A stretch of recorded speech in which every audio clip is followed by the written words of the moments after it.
Good evening. Welcome to the June 17, 2015 Wyndham Raymond School District Board meeting.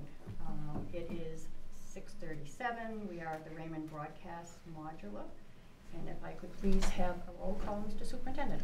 Sure can. Kate Brooks, Eric Colby, Present. Jennifer Fleck, Diana Freusland, Here. Marge Gavoni, Here. Pete Hensler, Jen Moore, Here. Don Dillon, Jerry Keane Dwyer, Here. and Sierra Yost. Okay, if you would join me in the Pledge of Allegiance. I pledge allegiance to the flag of the United States of America and to the republic for which it stands, one nation, under God, indivisible, with liberty and justice for all. Okay. First off, I would like to congratulate Diana Freusland for winning the election. She ran uncontested, but that's all right, because you never know. I know I had to tell her. Anyway, you didn't miss a beat. We love it. Thank you. So, I'd say welcome back, except you didn't leave, but we're glad you're still here. Thank you. All right.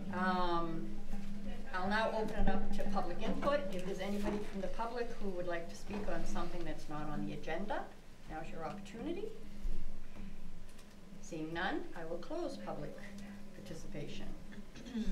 Okay, first on the agenda, we have appointments. If I could have a motion, please. I move to approve the following appointments for the 2015-16 school year. Natalie Bell, Teacher, Special Ed, Wyndham High School. Joseph Boudreau, Teacher, Industrial Arts and STEM at the Wyndham Middle School. Carrie Jolie, a nurse at Wyndham High School. Allison Reynolds, Teacher, Math, Wyndham High School. Kevin Roy, Teacher, English, Wyndham High School. And Crystal Vargo Ward, the Assistant Principal at Manchester.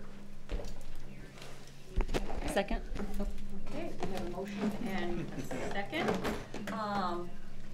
Now's the time that we ask these folks, if any of them are here, if you would like to go to the podium, please state your name and what position you're here for. This is our opportunity to hear just a little bit about you and for you to get to know who we are. In any particular order, it doesn't matter. Hello, I'm Crystal Vargo Ward. I have been hired as the assistant principal at Manchester School. It's a pleasure to be here. I'm excited about this new position because I have been a teacher here in this district for 21 years and also a student in Wyndham. So it's nice to be here and serve the RSU in a different capacity. So I'm very excited about this position and serving again this RSU. Welcome. Welcome. Congratulations. Thank you, Crystal.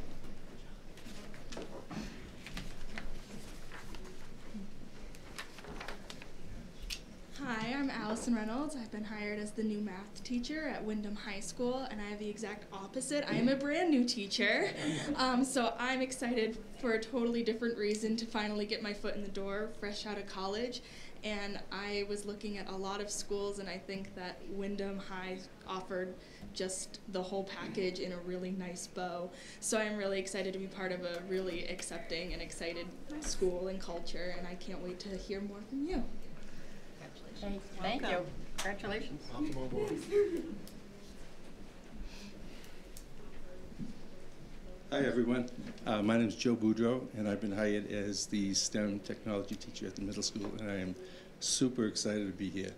I'm coming from the high school, teaching technology for many years, and I'm going down to middle school, and all studies are showing that if you don't catch kids by the 8th grade and get them involved in STEM, you've lost a lot of them. And my goal is to really get the kids excited about moving on. So thank you, I appreciate it. Nice to meet you all. Welcome. Okay, great. All righty. All those in favor? It is unanimous. I will say, before we go any further, what I usually tell folks, it is not mandatory that you sit here and listen to us or you stay. I thank you for coming. It was very nice to meet you all, and now we know what you look like, you know what we look like, most of us anyway. And good luck, and see you in August. But you are welcome to stay. Right. Okay.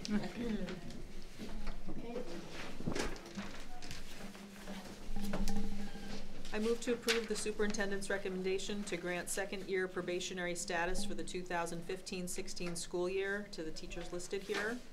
Vanessa Michaud, teacher Apex, Wyndham High School, and Natalie Scavron, teacher, technical lead, Wyndham High School. Second. Okay, we have a motion and a second, and I believe Natalie, you were here? Sorry if I botched your name. When you get up there, Natalie, if you could repronounce it for us, so. Yes, hi, my name is Natalie Scovrin. It's okay. I never thought my husband's name would be worse than my maiden name, but. So I'm going to be the technology instructional leader at the high school next year. This year I have been serving as one of the earth science teachers on a one-year contract for some teachers who took a leave of absence. And so I am thrilled that I get to stay in the district because it has been wonderful. And like the others have said, I'm very excited for next year. I think it's going to be a lot of fun finding ways for teachers to become more comfortable with technology in their classrooms, and for me to learn a lot more myself about what they've been doing and where we can go further at the high school. Great. Thank you very much, and welcome. Okay, all those in favor?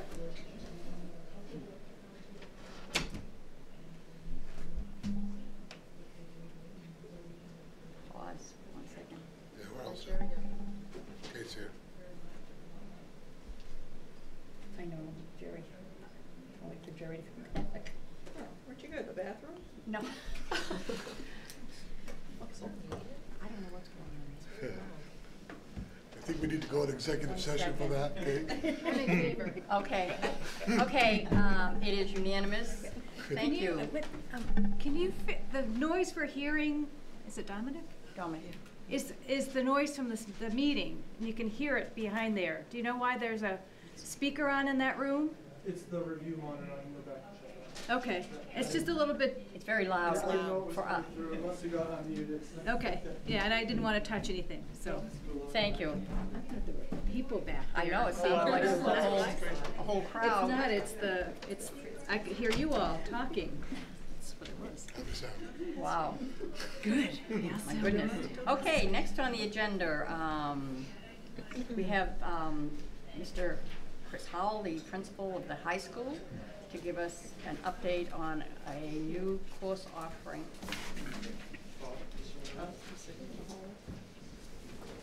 I think everyone has a copy of this. Yes. Yes, we have In it. case you don't, This one here, right? yes. Is this it?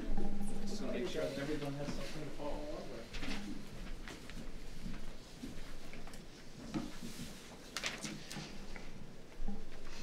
Good evening, and thank you for having me here tonight to talk about a possible course offering at Wyndham High School. As most of you, I think, are familiar by now, typically the high school comes in December, and we bring to you changes that we're proposing or any changes that we foresee with our course of studies that we're offering to students. What I'm presenting to you, and I think you had a chance to see in your board packets, is something that's been a bit of a brainstorm over the past month. And it's a brainstorm that's actually come from Nicole Sturgis, who's our college and career counselor, which is part of our grant program with MELMAC and JMG, and Tom Noonan, who's one of our English teachers who does an 11-12 group. And the course that you're seeing has actually been in place in a couple of the other JMG sites for a couple of years now. And what it's specifically targeted towards are students who are finishing up their junior year, going into first semester of their senior year, and working with those students as they work their way through the college application process. And so I'm not going to read through here, But really the units are designed for each of the components of the college application process, which include, Unit 1, getting to know yourself, going through a college search process, working on your college essay, and looking through the financial aid process, and then working through kind of a transition plan for you as you enter into college. It's a course specifically at this point, if it's approved by the board, that will be looking to recruit students, and specifically recruiting students who may be first-generation college goers, or students who have been identified by the counselors who still need that extra bit of help ending junior year, going into senior year, for help through the college process, help writing the college essay, and more of a guided approach as they look to make their plans beyond Windham High School. The course would be added to Windham High School as an elective. Mr. Noonan has agreed to, if this goes, that he would be taking on as a course instead of doing a duty, then take it on as an additional course within his teaching load, and then Ms. Sturgis would be team teaching it with him for that first semester. We don't know yet how many students we might be able to pull, but even if we can pull a small cohort of 6 to 10 students that we can help or better guide through that college application process and the transition process, I think it will be time well spent within a course. So it's something that has seen quite great a bit of success, and I believe the high school that has had the greatest success is Gardner High School with it, and Ms. Sturgis has been in communication with them, and it's something that we'd like to try at Windham High School. So again, it's after, we've already done course schedules for students, so kids are already ready for the fall, and we're going to start the process, if the board approves, of starting to go out and recruit some students who we know might have some greater difficulty as they go through this process. Well, we don't, are you basically at this point in time just looking for like a head nod, like we all think it's? Typically the board approves the planning guide as one Right. wholesale piece. Obviously this was not included as part of the planning guide, and I think by our practice and our policy, we have all new courses approved by the board. So tonight I would love to see kind of a straw poll. Are we hitting the right, are we going in the right direction? But I do believe we'd have to put it on a board agenda at some point to say, yes, this is a course that we want to add for the future. Okay, great. Chris, if you have the head nod, then you could go ahead and do the recruiting, and we Correct. could vote on this in August when we meet again. Correct. Okay. Yeah. Well, I'd be very supportive. I think that there's many aspects of that process that is overwhelming, even for people with lots of support. And then if you have people who are, again, first generation or unsure if they want to do that. So I am highly supportive, and think probably it's something almost every student could benefit from, actually, because it's so time consuming, having that time. But this is a great start. Anybody else? Kate? I always get yelled at because I don't talk into the thing. Thank you for this. I think it's really important. I just have a question. In past practice with Nicole, did she not do this type of work with certain students? She has done this work with students. What Right. hasn't been combined, though, is combining with an English teacher who is working with a student, especially on that all-important college essay, and then developing for not only for the Common App, or if there's other schools that require their own application process, it would be working with Mr. Noonan to kind of help shepherd that process. So she has worked with students as far as, here's step 1, step 2, step 3. This would then be also with the English teacher to decide, we're going to start this essay, here's draft 1, draft 2, draft 3, and co-teaching their way through the process. Are there any other courses for the general public that addresses writing a resume, that type of thing? There is actually quite a comprehensive project that students do their junior year, which is part of this pre-application process, but we currently don't offer anything that runs at the same time frame at which these things are being completed by students. So junior year, some of these skills are introduced? Is that what you're saying? Who does that? Is it the English? The entire English department. The English department? Everyone who teaches junior, with the exception of our students who are in AP composition. There isn't time within that particular curriculum for all that needs to be done and completed. And so those are often students we'll target just to make sure they have the supports that they need, who are in the AP comp. And then oftentimes those students are either working directly with their school counselor or also working directly with Nicole. And I think board members, I think you've all had a chance to visit the high school now. We've gone to a drop-in model for college and career counseling. So students don't need an appointment to see Nicole. And it's actually transformed the number of students that we're actually able to service through that. Oh, good. It's been very successful. Thank you.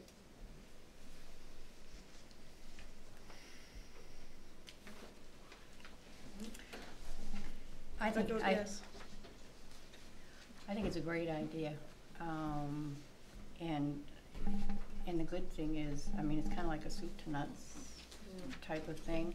And it's also enough time for them to come up with the questions. It's not the last minute, you know, and having, depending on them doing that drop-in, which I know Nicole does now with the kids. I think this is a little more structured with, which I think a lot of the students really would benefit from. So it would have my vote. So if we could have a show of hands. This is not a vote, just a show of hands. Okay, it looks like everybody, Just want to end with, I mean, I think it will help and build upon some already good things that are happening. And I just want to share one last piece of data, the FAFSA, which is a large financial aid component as students are applying. We had the highest FAFSA completion of all the Melmac schools that receive support, not only the grant, but schools that actually have a Melmac coach. So we're already seeing some great numbers and a better understanding by kids of the process and how they access financial aid. I think this is just going to be another avenue which we can support kids. that's great, thank you. Okay, next on the agenda, we will have a technology plan presentation for the RSU by our Director of IT, Robert Hickey. Thank you very much. Mr. Hickey. I'd like to thank you all this evening, and first of all, I'd like to start off thanking Eric Colby for being a member of the District Technology Committee and really supporting technology in the district, as does the rest of the board. He's really hands-on, spending time and being there with us, which we really appreciate, and giving us direction. I'd also like to give thanks to Bob Aslan and Rita Rodding. This is a comprehensive technology plan, as I'm sure you've seen after you've read, and they helped a lot with this. It's a massive amount of work going into this 20-plus page document. We support technology. We support the students and the school with technology. Our goals are to support curricula with technology. I think we do that well. We support and expand student standards. Currently, we're supporting jump rope in several of the lower grades, and the high school is going to pilot jump rope. And the Wyndham Primary School is looking at some capabilities within Infinite Campus for standards-based there as well.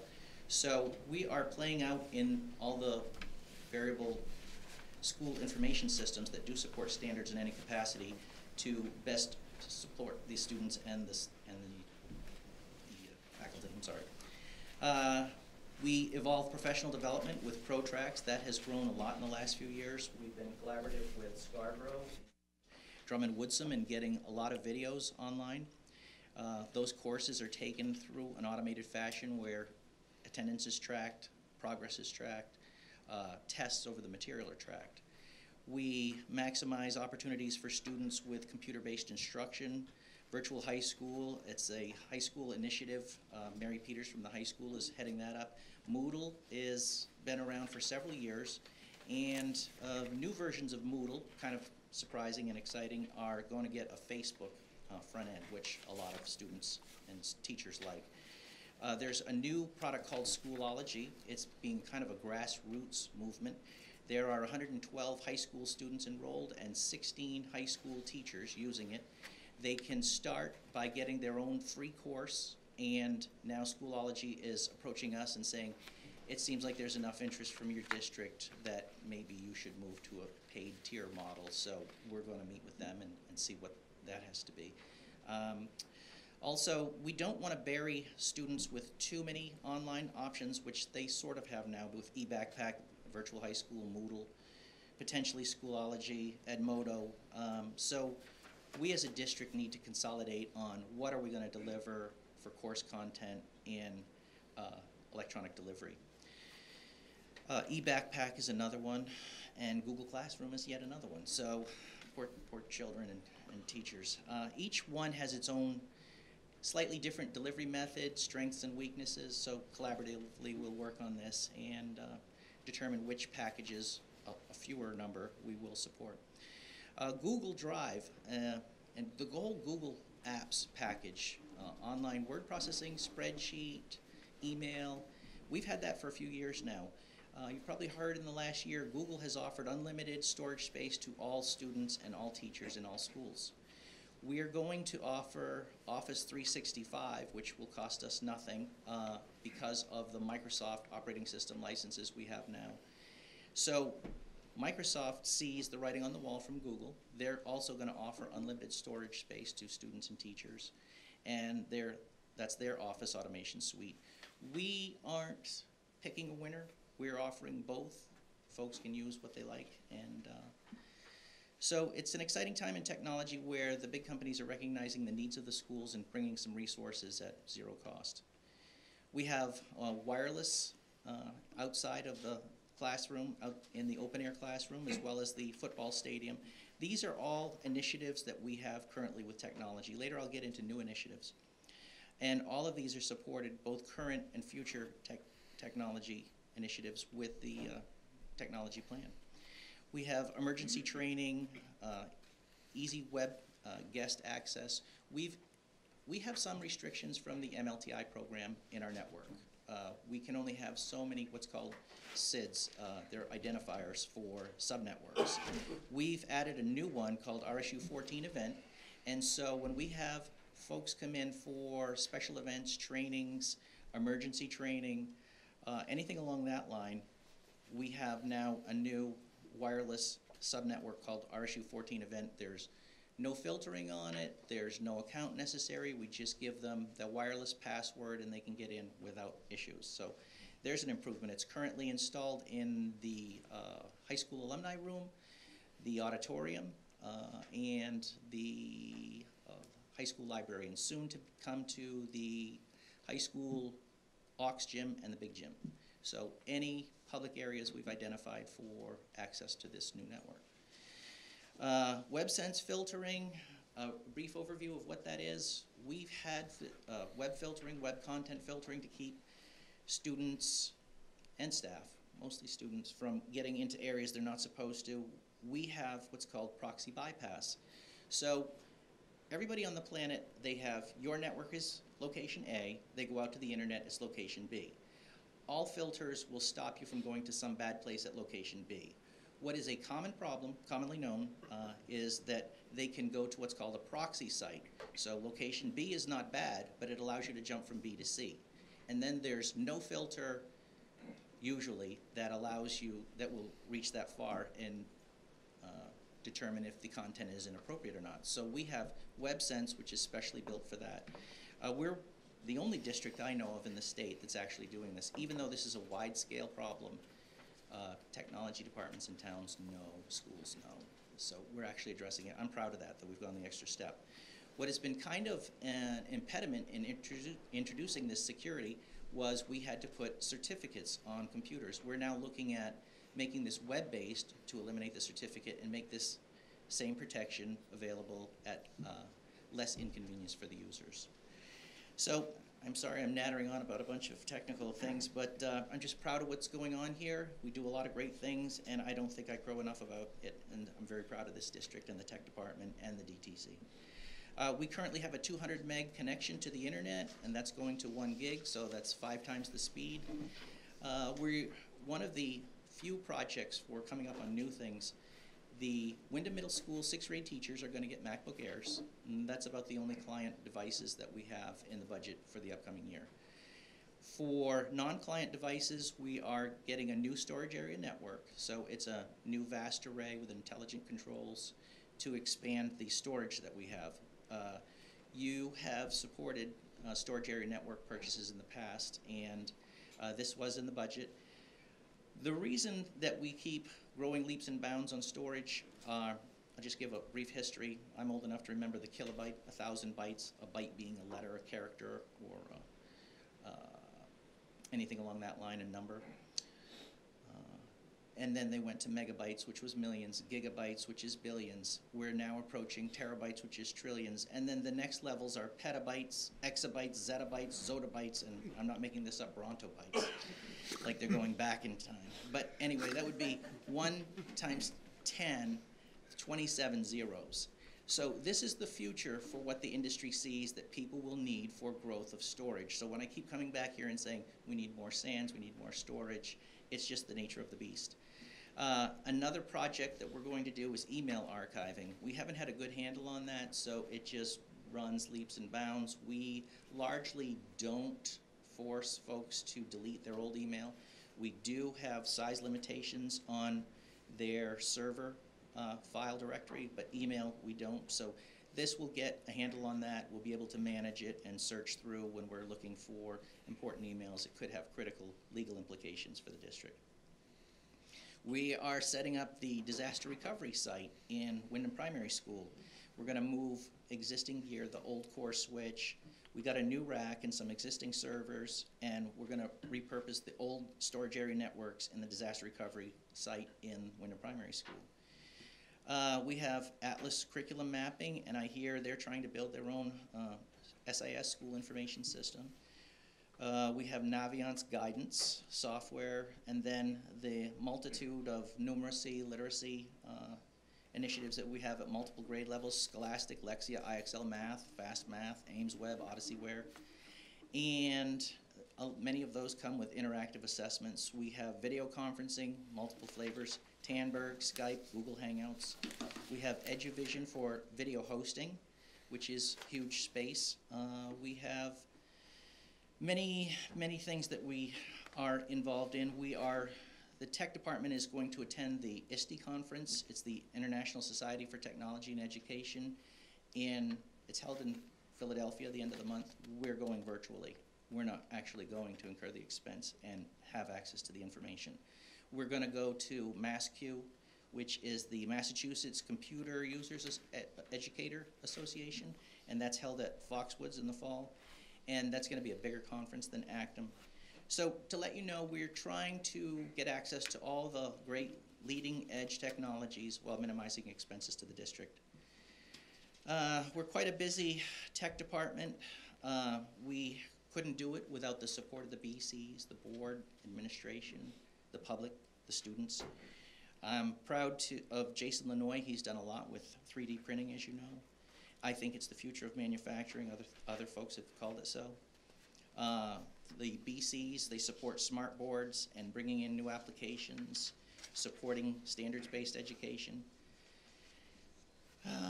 Smarter Balanced was our MEA replacement assessment this year, as you're all aware, and that was very limited success, to say the least. So we are kind of in a holding pattern. What will be the replacement for MEA assessments? Will it be NWEA? We've heard there's a package called STAR assessments from a software we used to use called Renaissance Learning, and I hear that has a lot of opportunity for growth. But we're not going to lead the charge on anything. We're going to wait and see how it plays out with the state and other districts. But we're keeping our eye on everything and our hand on the pulse to determine which direction things are going to go, so we're there to support them. With the 1-to-1 ratio, I'm proud of that. We have from grades 3 and above in Wyndham, and actually almost to K-to-1 on both campuses, less so on Raymond because they are not really in favor of using some netbooks, but I understand their point. My point is that the 1-to-1 ratio we've enjoyed. We've built it on purpose by $47, $48 MacBooks, G3s, G4s, MacBooks. The problem is that in this deployment throughout the state, the biggest device that's out there is an iPad. And after 4 years, are we going to want to buy a lot of iPads? And that's our next device to continue our 1-to-1. At the lower grades, I think it goes without saying it's a great device. The students are challenged by keyboard skills. At upper grades, is that where we want to go? I'm not so sure, and I'm going to include everybody for their feedback. So we have some opportunities for alternate technologies that I'm not pushing anything because I know folks have their preferences. We'll just put all the options out there. But over time, Chromebooks have been getting a lot of legs in the discussions on the Actum listserv and throughout the technology world. It's a $250 to $300 device. It's really fast. It's basically a browser, and that's all it can do. But with virtualization, we can bring a whole Windows 7, Windows 8, Windows 10 desktop to it. And they're not restricted to just what you can run in a browser. They'll have the full desktop with all the applications that run on Windows. That's a possibility. We have it running today. So that's one of the things we're looking at. The folks who love the Mac platform, we're not trying to dissuade that. There's just not a virtual Mac desktop to host on these. There's not the equivalent of what Windows offers. So just a heads up and a look into the crystal ball of what might be down the road. Chromebooks are looking pretty promising. iPads for the lower grades. There's an awful lot of support, especially from the teachers and BC's District Technology Committee, for at least a few iPads per classroom for the lower grades where keyboarding skills are an issue. Tablets, everybody loves iPads. There are alternate tablets. There's the Droid Nexus. There's the Windows Surface Touch. And again, I'm not pushing any platform. Just letting folks know that as time marches on, options increase. So it'll be exciting. We'll see where we go from here. That's basically it. I'm sure you've all read the tech plan, and I'm happy to answer any questions. Yes? Well, Bob, could you give just, for the sake of the public, why we have a new tech plan? Just a little bit of background. What is that? Thank you, Madam Chair. We have a new tech plan because this has reached the end of its 3-year life. So this new tech plan is due to the state by June 30. It's the 2015 through 2018. So it's the 3-year span, 2015, 16, 17, 17, 18, those 3 school years. So we're required, as are all districts in the state, to submit a tech plan to the state. It has to do with E-rate funding and reimbursement for that. Thank you. All right. Hey, just to comment first, I find it somewhat ironic that our tech plan is being done on a packet of paper rather than a screen. Well, good point, Pete. But no, as far as our retention policy, you talked about storage being a big thing going forward. What is our retention policy in terms of what things are we required to store, what things are we storing just discretionary, and how long do we need to or choose to store this information? Right. Well, there are a lot of guidelines from the state, and we do attend the Drummond Woodsum Technology and the Law seminars. To be honest with you, we don't have an automated way to store and retain data on the file server. That would be your personal files. The email archiving will allow us to retain. That's okay. Will allow us to retain and filter out data, whether it's a certain data or a certain type of data. The email archiving is our first attempt at getting this resolved. The last time we looked into file storage archiving solution, it was in excess of $50,000, and that's why we don't have it. So largely we're retaining data much longer than we need to, hence the growth in storage space. And when we figure we can slide it in the budget, because things at a time. It would be great if we had everything we needed up front, but in the economic reality, when I'm in budget meetings and the schools are saying we cut back on our supplies, that we're not going to get all the technology we'd like to have in place.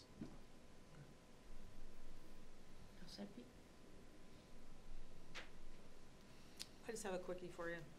On page 9, where you list the costs of all the materials, what is the $174,000?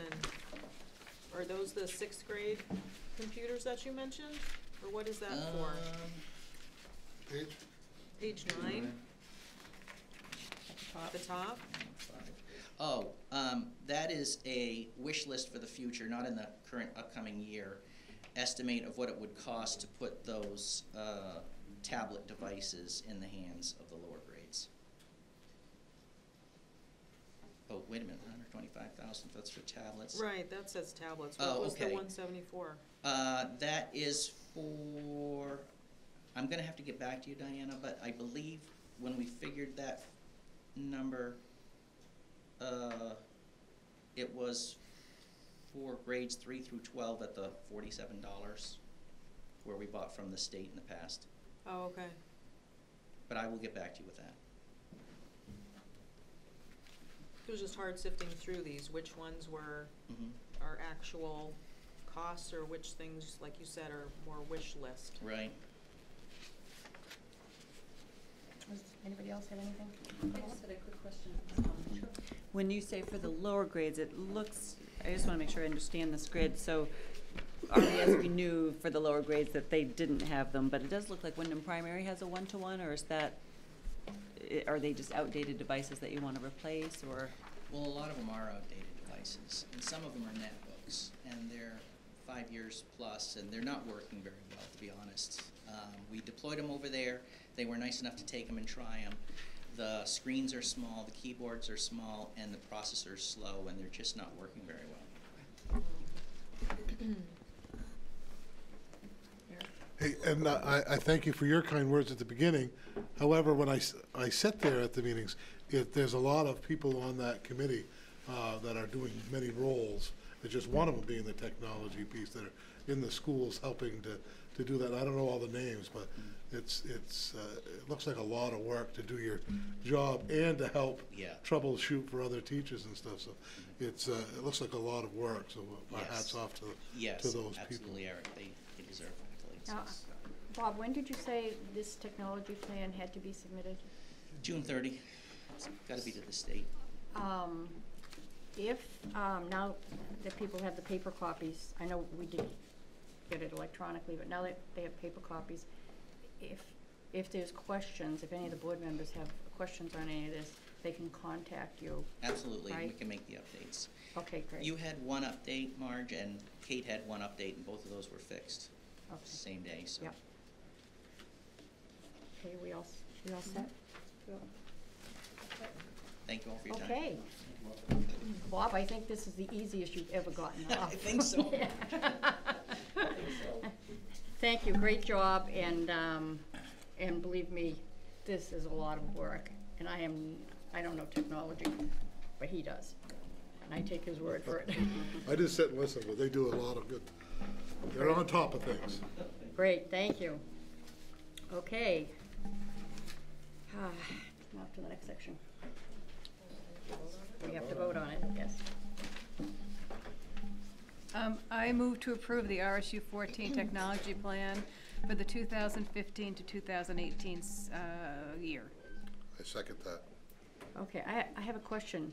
If we are approving the plan, is it as written? I mean, if somebody finds something between now and June 30th. The state will give us the latitude to make some minor changes after. Oh, okay. Yep. Okay, great. Thank you. Okay, any more comments from the board? Nope. Okay, all those in favor? It is unanimous. Thank you, Bob. Okay, now, I can't believe we have been right on time all the way along. Cynthia, good job. All right, now we're going to have a discussion on transportation, and this is a discussion on something, a further discussion on something that surfaced 2-3 years ago. And Mike Kelly will have input on this. As of right now, we are busing students from Wyndham up to Raymond Elementary, and there's been some conversation about do we continue it into Jordan Small Middle School, so those students can stay in school with the kids that they're presently in. So, all right. Sandy, do you have any more background on this you want to? No, I think we all appreciate this conversation tonight, just to make sure that we're all headed in the same direction. And certainly if there are changes, then get in touch with those parents. So I think this is timely, and appreciate having you put this on the agenda. Okay, and I think we have a letter here from Mike Kelly, we also have the ridership list of students who are presently attending. Does everybody have both those papers? Yes. Okay, great. And first off, maybe if we could get Mike to come up. And Good evening, everyone.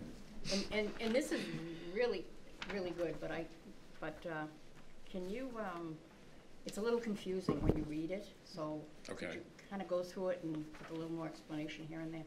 Well, what was the base that was originally approved, I'm guessing, 2 years ago, I think this completes 2 years, is that a half position was created by the board then to transport volunteer Wyndham resident students to RES.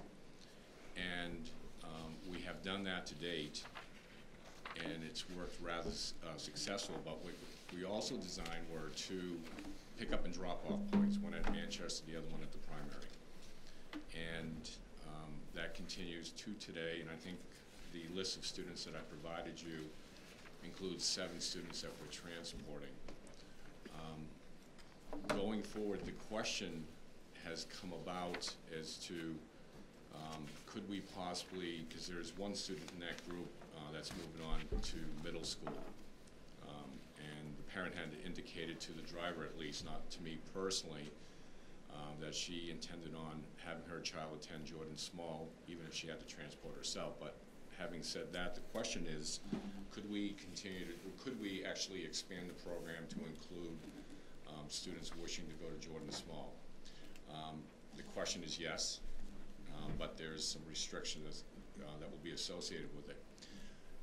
What has happened over the last couple of years with Sebago Ed Alliance, it was a position that was dedicated to transporting that group of students. That, even though we all know that this is, the days are going by as far as how long SEA is going to be, but these students are being placed in other programs throughout. So I was able to realign it with different van drivers and things of that sort, so it did free up the position several months ago. There was a pressing need, because we always used 2 buses to transport Raymond High School students to Wyndham High School. The growth in those particular students has caused an issue, whereas we're overcrowding the buses, and it was creating, especially in the afternoon, a return time problem for one of the buses going for the second tier at the primary. So what I did is I took that particular bus and I added that as part of her responsibilities. So using that same bus, there's enough in the morning, there's enough time for her to actually do her high school run, and once she's completed that, she can return to, and it would have to be on the high school campus where they would pick up whoever would want to come here to Jordan Small, because she simply doesn't have enough time to stop at Manchester and get here in time for 7:30 in the morning. That involves additional mileage, which is about approximately 25 miles per day. The afternoon session is what we would utilize is one of those buses that are coming to Mill Street, right down the street here, has to go back to the primary. And so anyways, and the students are discharged from here at about 2 o'clock, so it's nothing for the buses leaving here. They have to meet the high school buses down to Mill Street. Those students just transfer to that bus and would go back to the primary, so there's no additional mileage involved. There's a lot of moving pieces. Yeah. And what makes it a little more complicated is because of the students here. There's a 3-tier system here in Raymond because of the middle school, and they don't ride together with the high school students, but we combine those students in the afternoon. We have the ability to do that. So that's what makes it a little more complicated. Hey, can we back up a little bit? And thank you for all this information. Sure. And this is, the detail by grades is particularly helpful to me. Just for historical knowledge, this issue came up because we were trying to offer and hope to have a fairly large response to Wyndham parents sending their children to Raymond schools. And so initially, the discussion was, well, we will provide the transportation and see where it falls. And a letter originally, which I think I sent out to all of you at one point, and I still have. The first letter went out seeking, and I know Sandy, you were involved in this, with follow-up and so forth. And I brought this issue up again during the budget season because my understanding, and what do we have, 7 here? I didn't Right remember. now, there's 7, correct. Okay. There may be others that the parents are transporting, but I'm not aware of it. Right, right. Well, that's a different issue. I brought it up during the budget season because, and correct me if I'm wrong, but I was under the impression that it was going to cost, it does cost us $10,000 to transport these 7 students. With the, approximately, with that position that you created, but that position is vacant right now, so we had spoken about eliminating it because we utilize an existing position already, so. So distill that down for me then, what would be going forward? I'm not sharp enough tonight to connect the dots with the positions, but given what you know, how much would it cost to send these 7 students? With the cost of the position and the annual mileage, it would be somewhere in the 10, and I don't have the exact number right in front of me, but it's somewhere in the $10,000 to $14,000 range. 10 to 14,000. Correct. The reason why, and I'm highly supportive of anybody who lives in Windham, who wants their children to be educated in Raymond. I am all for it. What I do have concerns about, and I mentioned it during the budget season, was the expense. Because we're, for 7 students, even at 10,000, that's a fairly substantial per pupil additional cost. And my hope had been that we would get a lot larger number, and it's not panning out that way. And the reason why I brought it up during the budget season was that we tend to drill down and we talk about these amounts of money in the budget, and whether we should cut or we shouldn't cut this amount of money. And so I guess I need consensus. I would appreciate consensus from this board and for it to be documented in the minutes for this evening, how we want to proceed. I know we talked about if there's a couple choices moving forward, spending $14,000 for 7 students. That's $2,000 extra per pupil cost, which frankly, I'm not sure that I can personally endorse. We're essentially, for 7 students at this point, providing personal transportation for an educational choice out of their home base. I just have a hard time spending that kind of money. If this had been snowballing, if it was 6, and now we've doubled it, and now we've doubled it again, and it makes good sense then. We've kind of we did send out a letter this, not current year, but the previous year? Previous year, yep. Okay. So we're really kind of late this year, to be honest, to make this whether or not we're going to move forward, in my opinion. I mean, if we were going to do this, the letter that I have was dated in April. So, I mean, to be fair to these parents, of course, I would certainly endorse grandfathering them till they age. I mean, I'm not going to, poor Clementine, do you think I'm going to pull her out of RES at kindergarten now that she started there? No. I mean, I certainly would grandfather them until they aged out, but I'd like the board to consider whether we need to move forward and continue to open this up for more folks. It's strictly, for me, totally financial. Totally financial. When I hear, talk about supplies, and then I see 2,000 per pupil for this kind of transportation, it frankly, it really gives me pause. So that's kind of where I'm coming from, and I appreciate other opinions. Jerry? This position is, Mike, is not open now.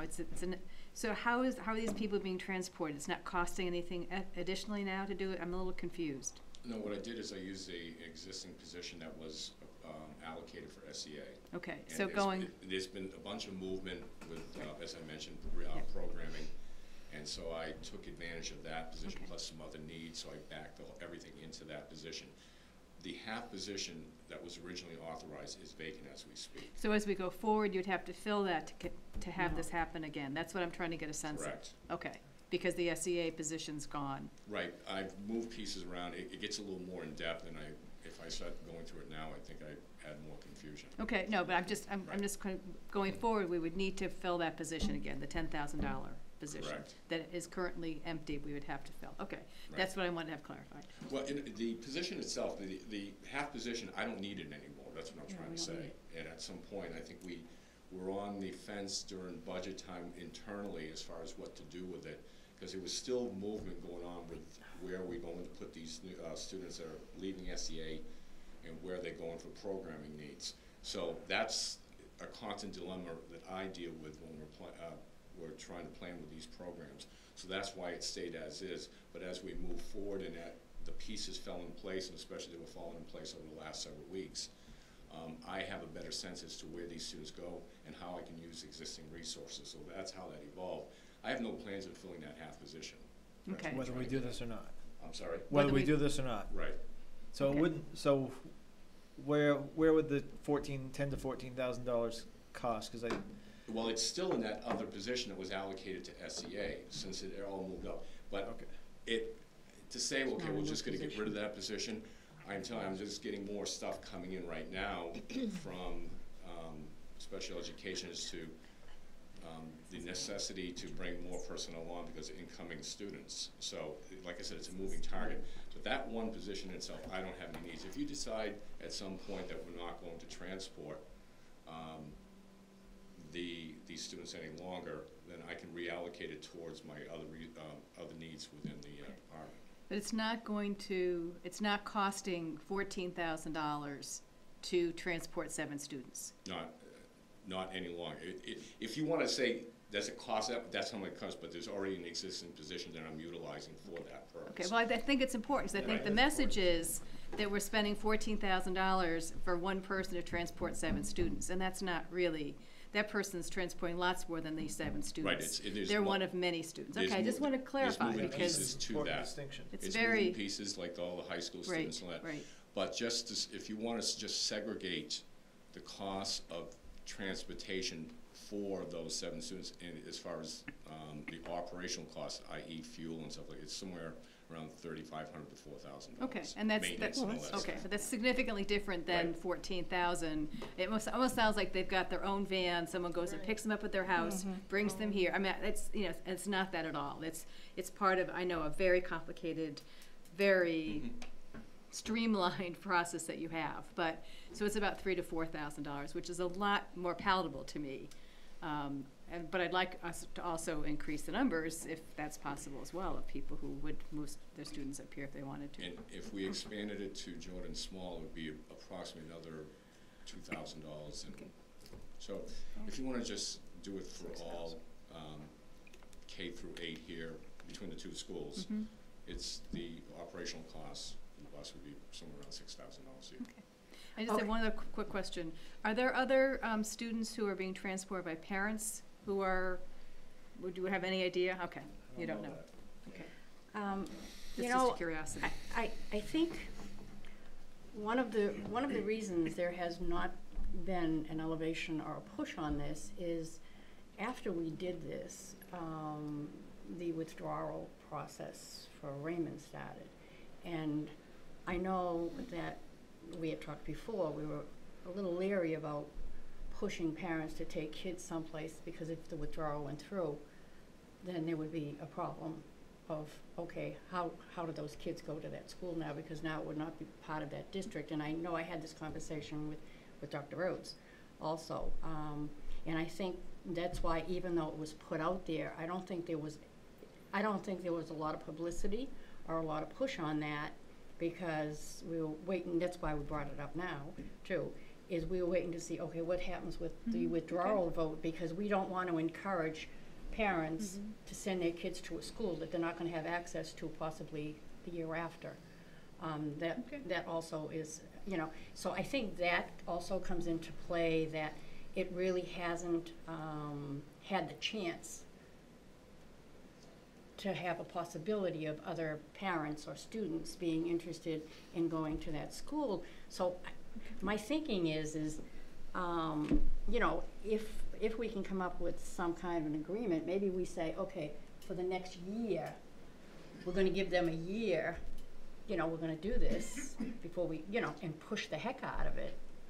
Well, I think we have to do it for a year. I Yeah, think we're kind of but late now. I Yeah, think. but I'm saying, but we put, you Yeah. know, we get them, so even if we get the promise of, do you know what I'm saying? If we get the interest peaked for kids that are gonna start, you know, are gonna be starting school, I think one of the things that I have a hard time with, because it's, what is our threshold? We've never really decided, okay, if we don't get to 10, or if we don't get to 15, or we don't get to 20, we need to have some kind of guideline here, because otherwise there's, well, let's wait till next year, maybe we'll get a few more. I would be more comfortable, and I'm all for, I mean, I think a big push next year, I would welcome that. I think your point about withdrawal is a good one, that maybe people were hesitant to jump on the bandwagon. the bus, jump on the bus. Jump on the bus. But I would like to, it's just a little too fuzzy for me. Well, it's a nice amenity, and the intention is good, but I'd like to see it firmed up. What does that look like? If we don't, how much additional per pupil? Because 6,000 is definitely different than 14,000, and yet we've got 7. It's a little shy of $1,000 a student, additional cost per pupil, which is no small change, in my opinion. What number are we comfortable with saying, we really gave it our best this year, but it's just not financially where we want it to be? And how many middle school students are there? That are, There'll be one. There's one. Okay, there is. From this list, is there on this list, or is it different?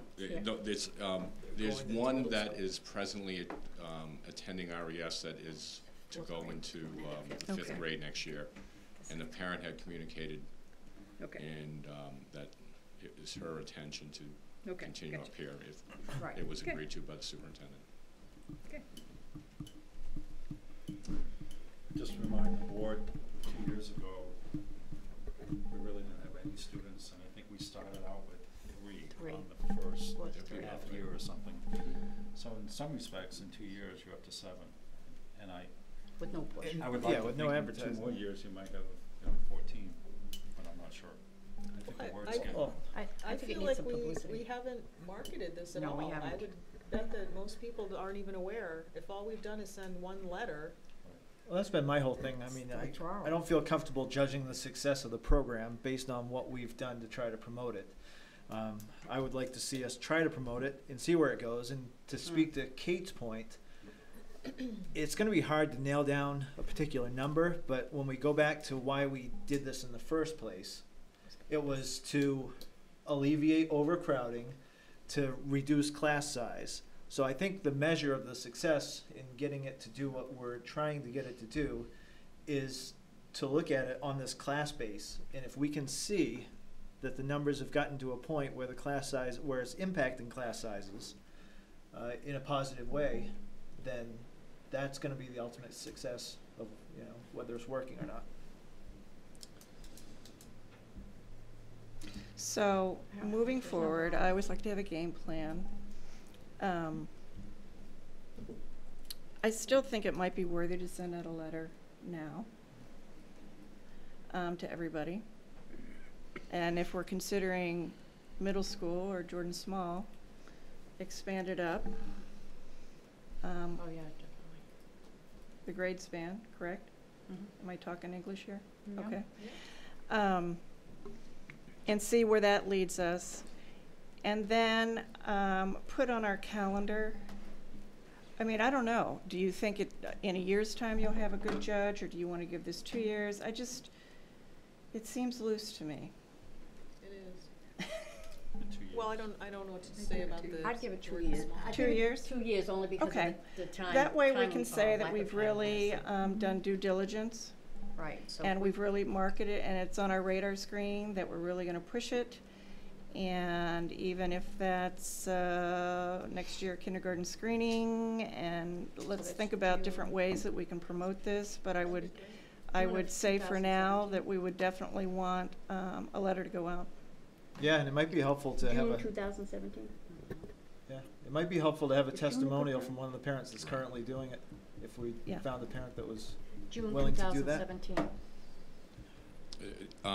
I was just talking to Bob on the side about that, because we do receive comments periodically from parents, and so if you could get some testimonials, and I think a good vehicle to get that to the parents is through what we do, was quarterly sending the link. That's one vehicle to do it, and I think the parent would be comfortable in it because it's something they're accustomed to. But that would work, because there's a lot of positive word of mouth about commonly referred to as a well-kept secret, so RES. And from a transportation perspective, I mean, there are no complaints, and actually, the students are. It's not a bad ride because it's pretty much direct, with the exception of those that are being picked up to the primary and have to go to Manchester, but it's not a long ride at all. Compared to what they would experience in other elementary buses that have 40, 50 plus children. We could ask Michelle Libby from the Wyndham Eagle, because it goes in everybody's mailbox, to do an article on it, and if we could get one or two of those parents to give some testimonial, you know what I mean, in that I think that would also help too. As soon as possible. Sorry. Well, I really like the idea of the kindergarten screening. I mean, that's where you wanna catch people, parents. Yeah. I mean, well advertised, but it's sort of like placements have been done, so I don't know. Well, that's true too. I don't know if we'll see a lot of movement, but. But if we see any, it wouldn't hurt. It No, just absolutely. takes a class down one child, you know. Some people might. Mike, we're using I know a smaller bus, so what's the capacity of the bus that we currently use?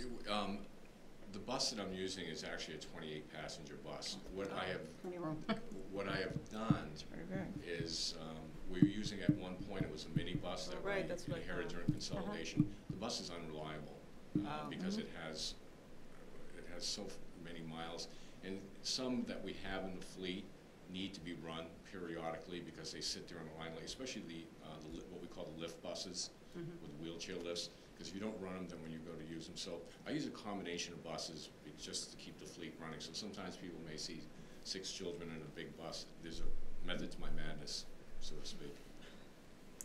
Kate, do you want to phrase this? You want to try to phrase this? I just want it officially in the minutes. And I guess what I'm hearing is that the board has, I don't know, I'll say it, and then if you disagree, you can slap me around. The board has reached consensus that we will make a concerted effort to market the opportunity for Wyndham residents to send their children to RES or Jordan Small Middle School, and we will monitor the numbers, and we will give it 2 years with intense marketing, after which we will assess this program and determine the future. Sounds good. Sounds good at this end of the table. Could you repeat that? She doesn't have to. She doesn't have to. I think Cindy got it. Isn't it correct though, if under the state guidelines, if there's school district did dissolve, that the students going to those schools would, through that entire process, still stay within, we would be required to keep the Raymond kids at the high school, and those kids go into Raymond, I believe. They pay, no, we'd have to pay to send them here. Yeah, but they, okay. It'd have to be negotiated. Yeah. So you The wouldn't high have school wanted would new be people to have negotiated, done for it. sure. That would have been newer, not the students currently there, but clearly, we wouldn't want to have had new students have to do this, knowing that that could have happened. That would have been more my concern. It would have been, New yeah, students, it would have not the been. ones, yeah. But, great. No problem. So we all set? Just for Thanks, clarification, Mike. we agree to go to Jordan's. Don't leave though, okay? I mean, you could, No, thank Yes. you. Yes. I was told to make sure you didn't, slide out the door.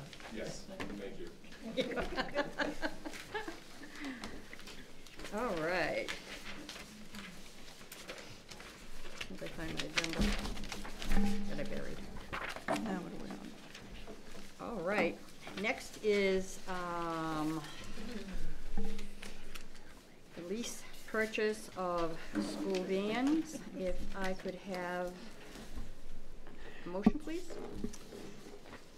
I move to approve that the vote entitled "Vote to Authorize Lease Purchase of One Van for a Price of $18,635" be adopted in form presented in this meeting. Attachment A. This is Emerson Chevrolet, Auburn, Maine, 2014 Dodge Caravan with 38,548 miles.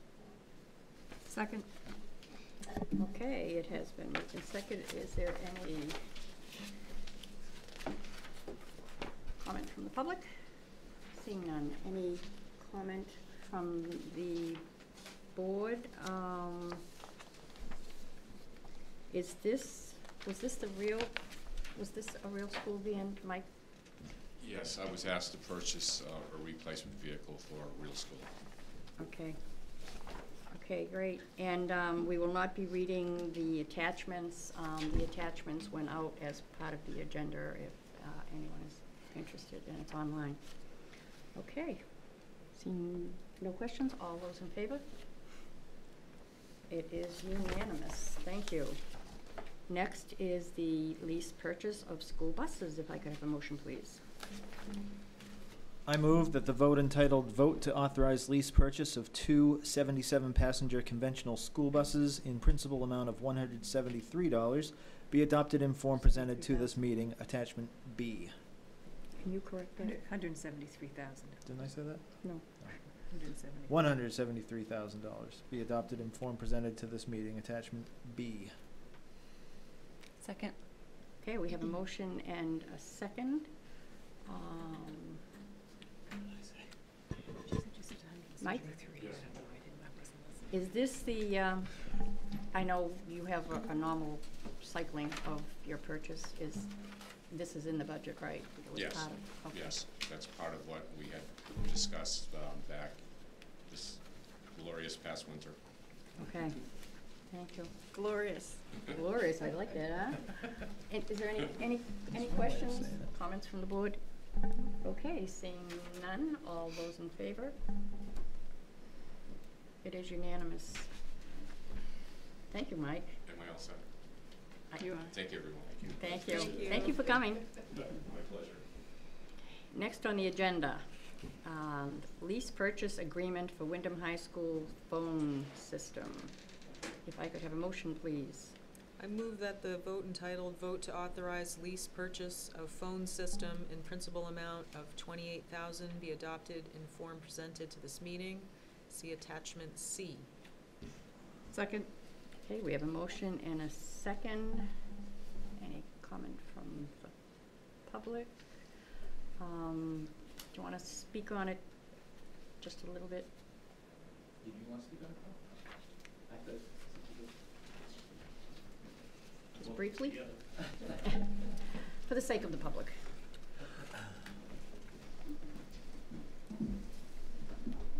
I'm Bill Hanson, Director of Facilities. This is a replacement of the phone system in the high school. All of our schools, except the high school, are on a Nortel platform. This is a different platform. We've had a lot of problems with the system. And so this would put in a BCM 450 that would be consistent with the rest of our phone systems, provide us 4-digit dialing, and we take care of the issues we have with the phone systems going down and not working. The present vendor has had a very difficult time supporting the system we have now as well. So it is a used system. To replace this with a new system was in the order a little over $100,000. So this is a used system. It was used by the state. It is warrantied. So I think it's a really economical, solid fit. We have a BCM 400 in the middle school, so we have experience with that. So I think it's a great price point. You know, solve the issues we have by providing us the 4-digit dialing as well as the ability to have systems that are common. Great. So I support it, and Bob does too as well. Just add a little bit. The new phone system will support what's called a PRI, primary rate interface, and so what that is a bundle of 24 channels, as if it was 24 individual copper cables, and 23 of them you can actually talk on, and the 24th is for error correction for the prior 23. And with this, thanks to Bill's hard work, along with Mike Duffy and myself, and meeting with Spyglass, we have saved a lot of money on our telecom costs with, you know, moving from copper. We got really good rate in the neighborhood of $20 a line. Moving to PRI, we'll get about $10 a line, which is significant savings over time. That's per month. And so we're able to utilize, like we already have a PRI in the middle school, which is the exact same model phone system as Bill mentioned. We'll have one in the high school, and we'll have more in and outbound paths with a lot less cost, thanks to this phone system that can accommodate it. Great, thank you. This is in the budget, right? Yes, it is. Okay, thank you. Just, why are we leasing it if it's only 28? Why don't we just buy it? The capital plan we put together, this was a okay. lease purchase as part of the budget. Okay. So. Right. Yeah. I was just curious with all that savings if we thought was to be thrown back into the technology. Thank you, Eric. Thank you, sir. What a guy, yeah. Okay. Any other comments from the board? Questions? Seeing none, all those in favor? It is unanimous. Thank you. Okay. Seeing as you're already there, Awesome. Mr. Hanson will give us a facilities update on what's going on this summer. Another answer to your questions why lease. One of the challenges we have around lease purchases is that as we look at our cash flow for capital improvements and major improvements for maintenance, we can only really lease assets that can be recoverable or removed from the building. So an example would be if we were to buy a boiler, the bank can come take that and I can lease that. A roof, for example, cannot be leased. Improvements to the grounds, such as we're looking at the IRT project or the primary school, is not something we can get a lease purchase for. That's a cash purchase. So in the perfect world, I'm trying to balance our cash flow versus lease versus cash payments so that we have kind of a balance between the two so that we don't have spikes. Because you can imagine if we did everything with cash purchases, we'd have these big numbers that would come up, and everything in lease purchase, you'd have a year or two that would be relatively low cost, and then you'd hit the iceberg, so to speak. So try to balance that. So this was an easy solution to look at a lease purchase. We had some really good rates on it. Allows us to use our present cash to buy some things that, such as masonry repairs, that we can't lease purchase. Gotcha. Okay. So where are we right now on projects and what have you? So we talked about the phone system, and that's going to be really wonderful. One of the things that we had as an issue I didn't mention is that when we had our crisis in December of this past year, we had a hard time communicating throughout the district because the phone lines became very full from the outside. Now that we have 4-digit dialing, we actually get to bypass that because it all runs on Bob's wonderful network so that we can communicate between the buildings even with all the incoming copper lines being completely full. And I say between the buildings, that means to Raymond, to all Wyndham, all schools. So that's really one of the real benefits of that particular project. The bids are out and due for masonry restorations throughout the district coming this Friday. So I'm excited about that. It was a lot of work, but it's come along. They're also due for field down renovations on the 23rd. I'm disappointed that that project is further behind where I want it to be. We really started pushing the drawings and plans really in February to March. Really, I can't make projects happen that quickly, just because of all the work that goes into it. We have to develop drawings and plans and specs, and then those have to be reviewed and finalized. We need to get fire marshal approval on any changes we make to schools. So it just really doesn't happen quick enough. Yes, Marge? Can you explain, I don't think everybody knows what changes you're talking about at the field, Alan. Yeah, certainly I'll do that. So I really wanted the bid package to go out really in April, this being late. It really didn't go out until a week and a half ago, just because of refinements to the package. And I know, Eric, you can appreciate this. If your bid package isn't defined well and doesn't have a good scope and isn't what you really want to have, if you get it out, get the numbers back, you either end up having a lot of change orders and prices go up, or your product you get isn't what you really want to have. So one of the things that I'll probably be spending more time now is forward engineering work that we need to do. So we have plans and specs more in November for things that we want to do and get bid out in December or January for the prior year. The challenge I have with that is that I gotta make sure that the direction that I'm working is in alignment with you. So I need to work on making sure that you're in the know as to where we're going. So Field Allen, right now we're focusing on 2 different options based on how the prices come back. If the prices come back favorable to replacing the windows on what I call the east wing, which is the wing that's the older wing that faces more the central office or district office, that is my primary concern, is we would do that, and that we're hopeful the prices come back favorable. The pricing has already come back for the asbestos abatement for that building, and those came back favorable to budget, so I'm hopeful that the second part will come back favorable as well. If all goes well, that work will begin on the 29th of June, and we will be hustling to get it done before school starts. It's a lot of work to make happen. If the window price doesn't come back in the budget I'd hope for, our alternate is going to be to go towards a removal of flooring and wall systems in the east wing that are ACM containing. And that pricing is already in hand in budget. I have that part. So I got kind of an option to go either way. Optimistically, I was hoping I could do both this summer. The problem is the trades get in each other's way. To do the ACM interior removals, I don't provide the contractor access to do the window work on the inside, the sheet rock and stuff, and I just can't do them both at the same time. So we're hoping to get it all into contract so that it's in this year's budget, but some of it may actually start June of next year to get it done at that point in time. So it's in the fiscal year, not as quick as I want it to have happen, but I think in the end we'll be happier. So I'll report back to you probably in some sort of communication via email through Sandy or a formal memo as to kind of which direction we go once we see the bids on the 23rd, which will be Tuesday. But I'm very excited because it's going to be a huge impact. I did show some of the folks on the facilities committee. I'll forward you a PDF that shows the view of what Field Allen looked like. Pretty much the view is staying very similar, other than the windows will become much larger, but in the same style that's done there with the vertical stiles that are in between, so it won't look a lot different. But the learning space is going to change tremendously. And there'll be screens, so when they open them up, that we don't have bees coming in like we do now and other challenges. So I'm excited about that. The bids that were received for the gym floor, we're finishing at the high school, and that's within budget, so I'm happy about that part of it. Lockers have been a nightmare. Republic, our current supplier of lockers, has either went out of business, was ready to go out of business, anyway, they were bought out by Lion, who was one of their competitors. Parts are not available right now, and because that they were one of the 3 big players out there in the market, lead time is 12 to 14 weeks for new lockers. So we've been working with our local supplier, material handling in Yarmouth, the company we worked with.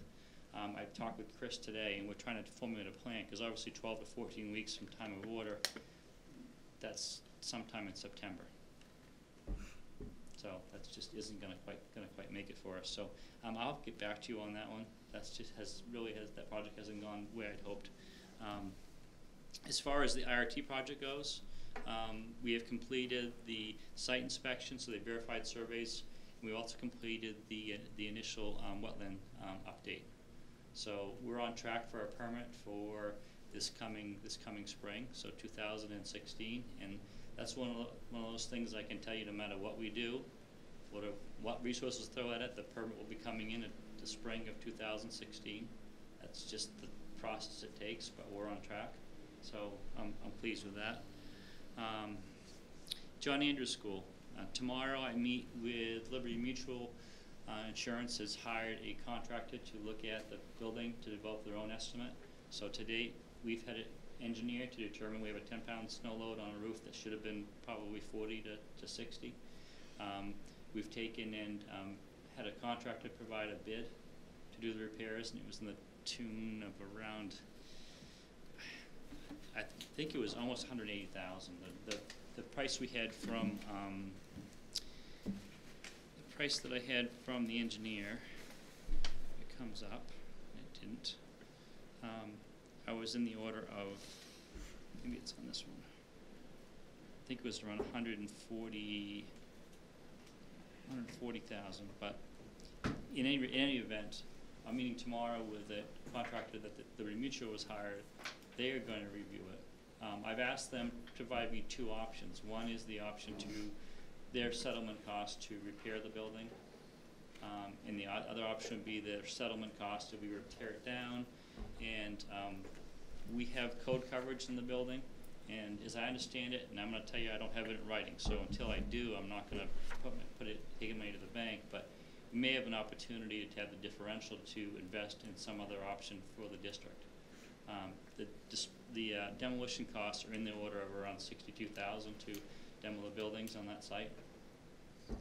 So we may have the opportunity, let's say the settlement is $160,000 and it's $62,000 to actually demo. We may have the opportunity to have a net $100,000 to put into some structure on our own property to deal with our storage or what have you. So I've told them that's really a board decision. I'm hoping that when you come back in August, we can have a board topic of discussion to lay out all the facts and figures so you can kind of provide some direction at that point in time.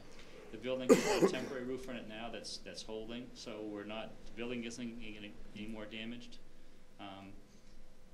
Until we kind of have all the numbers in front of you, I cannot make a recommendation to you as to which direction to go in. So, and I think it's important that we wait and go through the process and really see what the insurance company's offers are going to be in both directions before we move ahead. So that's... It's too late. As soon as you said that, he started writing, so he's got it already. So that's pretty much where we're at. Do you have questions for me as far as capital work that's going on? I guess we don't. Okay. Yeah. I don't see any Good questions. job. Thank you. Thank you. Alrighty.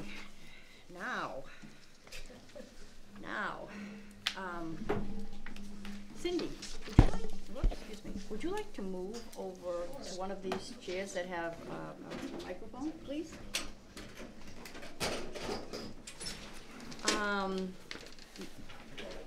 Okay. This next discussion is on promotional materials, and promotional materials being items that go out through our listserv. And to discuss that, Kate Bricks, who is our policy chair, actually raised this to bring it to the board, I think out of frustration. So Kate, would you like to start? Would you like to start? Well, also Diana is also on the committee, and we actually have been discussing this. I went back through the minutes since last October. So it's kind of been a reoccurring theme. I just want to give you just a little overview. First, I have to say we're most fortunate to be in a community that supports the schools, and we are really appreciative of that. So it's not about any one organization when we talk about promotional materials. What this discussion really revolves around is our message based on our mission and our vision being lost through the many listserv. And I was talking to Cindy about this the other day, the word listserv. We use that so often, I almost feel like we need to change that term, because I'm not sure people, what is a listserv? If you don't know, it just seems weird, so maybe that's something that we can work on to make it more user-friendly. But for those who don't know what a listserv is, we have emails from parents who give us permission to send information from the district, and they're accumulated by different categories, by buildings, by district. There might be a listserv for sports. And so the concern is that based on our policy, and we are very policy driven, so everything that is related to promotional materials comes under what our guidelines are. Our guidelines are pretty liberal when we look at our policy, which we approved in 2011. I think initially when the listservs were put together, the intent was that it would be notices from central office, notices from the buildings, from the principals, school-related things, and our policy, which we approved, kind of morphs this out. If you look at, for the purpose of this policy on the first page, the promotional materials, and it expands, it actually gives permission to expand our role, or endorses us to expand our role, to provide a vehicle for other organizations to promote their events or activities.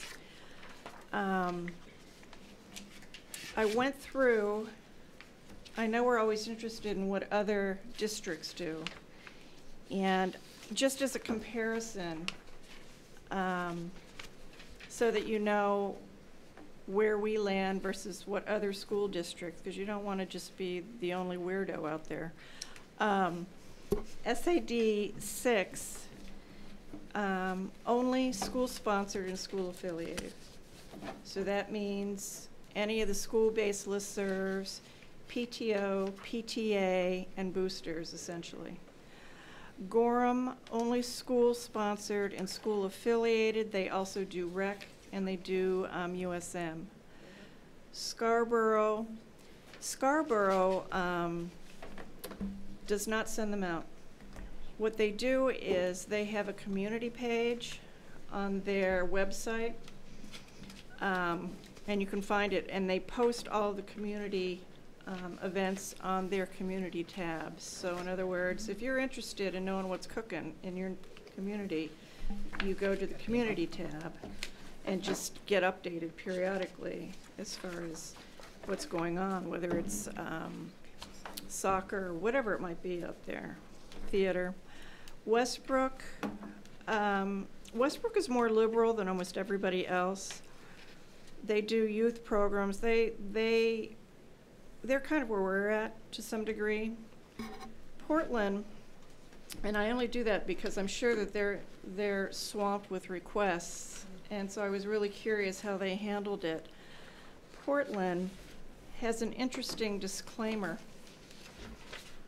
They actually send a flyer out at the beginning of the year to all the students that, because their concern is discrimination.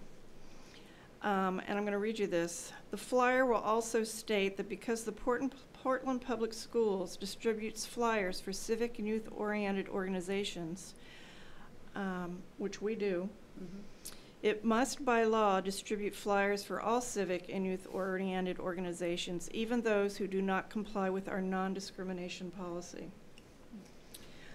To that point, Cindy, who, thank you for being here. Cindy Kenny, for those in television land, she is the, actually the head cheese of central office, and she runs the show. She's the one who sends out the infamous listservs. So she's the one who has to manage all of the requests that come in, and does so graciously. Because it really is a PR kind of situation too, where sometimes you have to say no, and it's not easy to do that, but always with the district's best interest in the policy in mind. She contacted Bruce Smith, who is our attorney, just to see what he had to say. I love the first line. Hi, Cindy, you asked some good questions. He says the simplest thing for us to do would be to restrict the use to school-sponsored notices only. However, he's aware that other groups, other schools are more accommodating. The line in his response to us that really caught my eye is this: when the school has a policy or practice of delivering material from outside groups, it creates what courts call a limited public forum. When there is a limited public forum, the First Amendment prevents them from discriminating against any organizations based on their viewpoint. Most often, this theory has been applied to religious organizations who ask to distribute announcements through the school, but of course, now these are my words, it could be anyone. So I just wanted to give you that historical, or that legal background.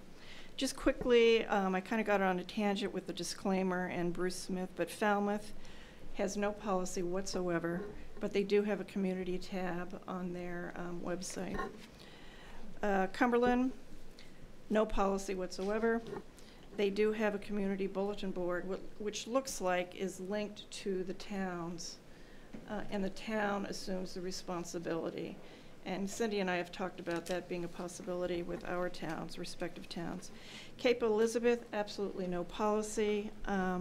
They too are linked to the Cape Elizabeth Community Service page, which when I went to that page, and I have it here, not that you want to look at it, but it's very similar to Falmouth and the other community pages with the kind of things that are listed there. As you saw from the information that I sent you, Cindy had sent me her whole list for the year of all the things that she had sent out, and it's a little over 440 requests, which is substantial,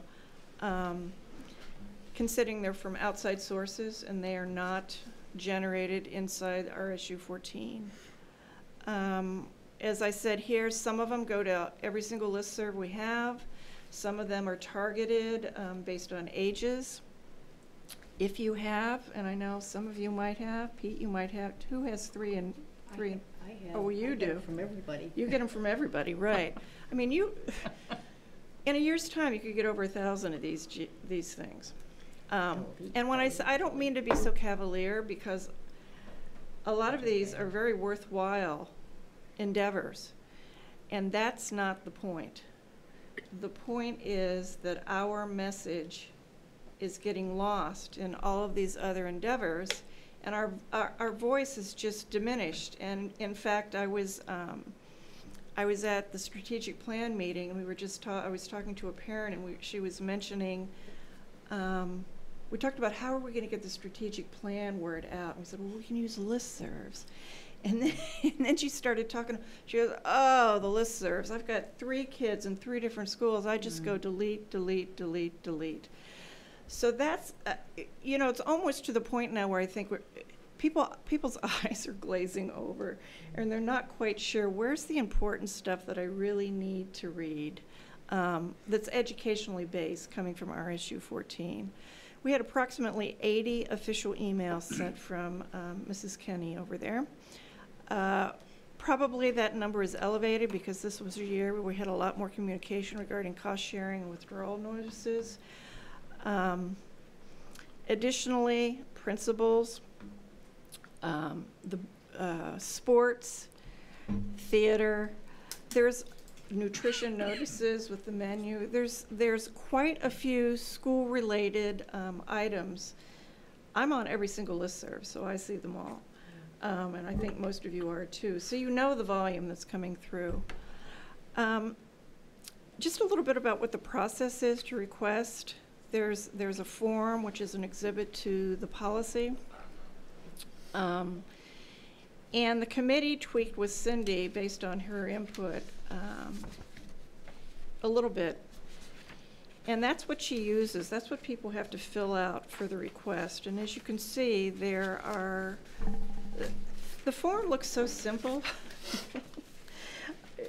We're not crazy about what we're asking for here, But you'd be surprised, because of human nature, some of the squirrely things that happen, and all of it is, you know, not ill-intended by any means, but what happens is it takes Cindy's time to straighten things out.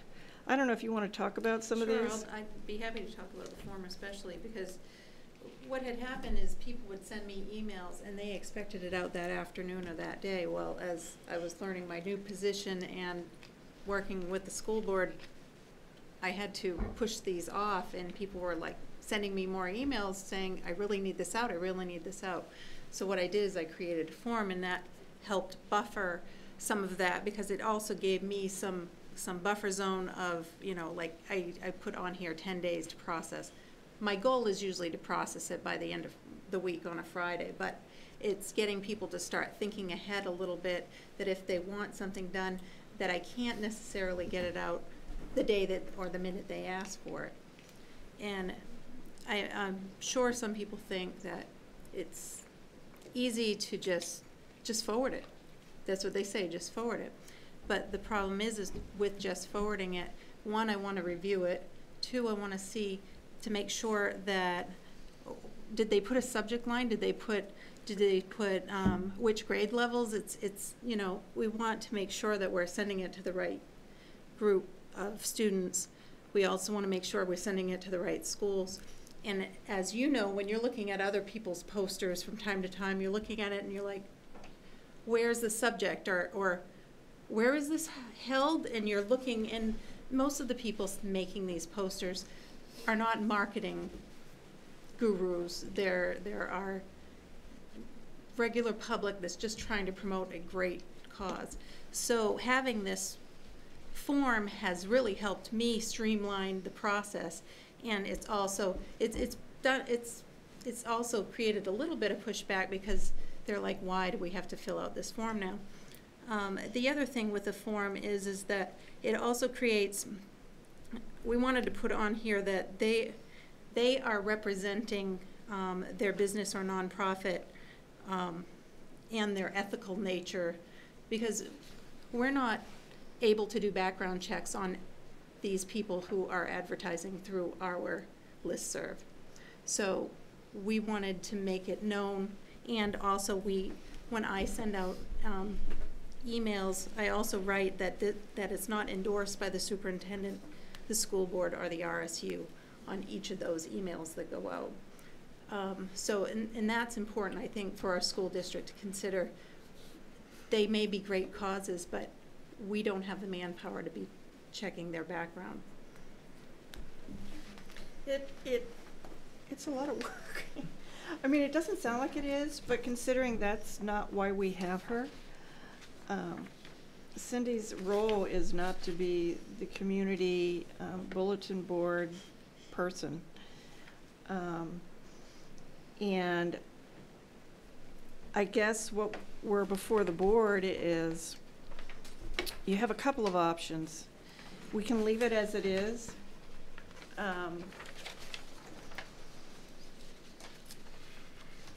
And in doing so, we might have to look at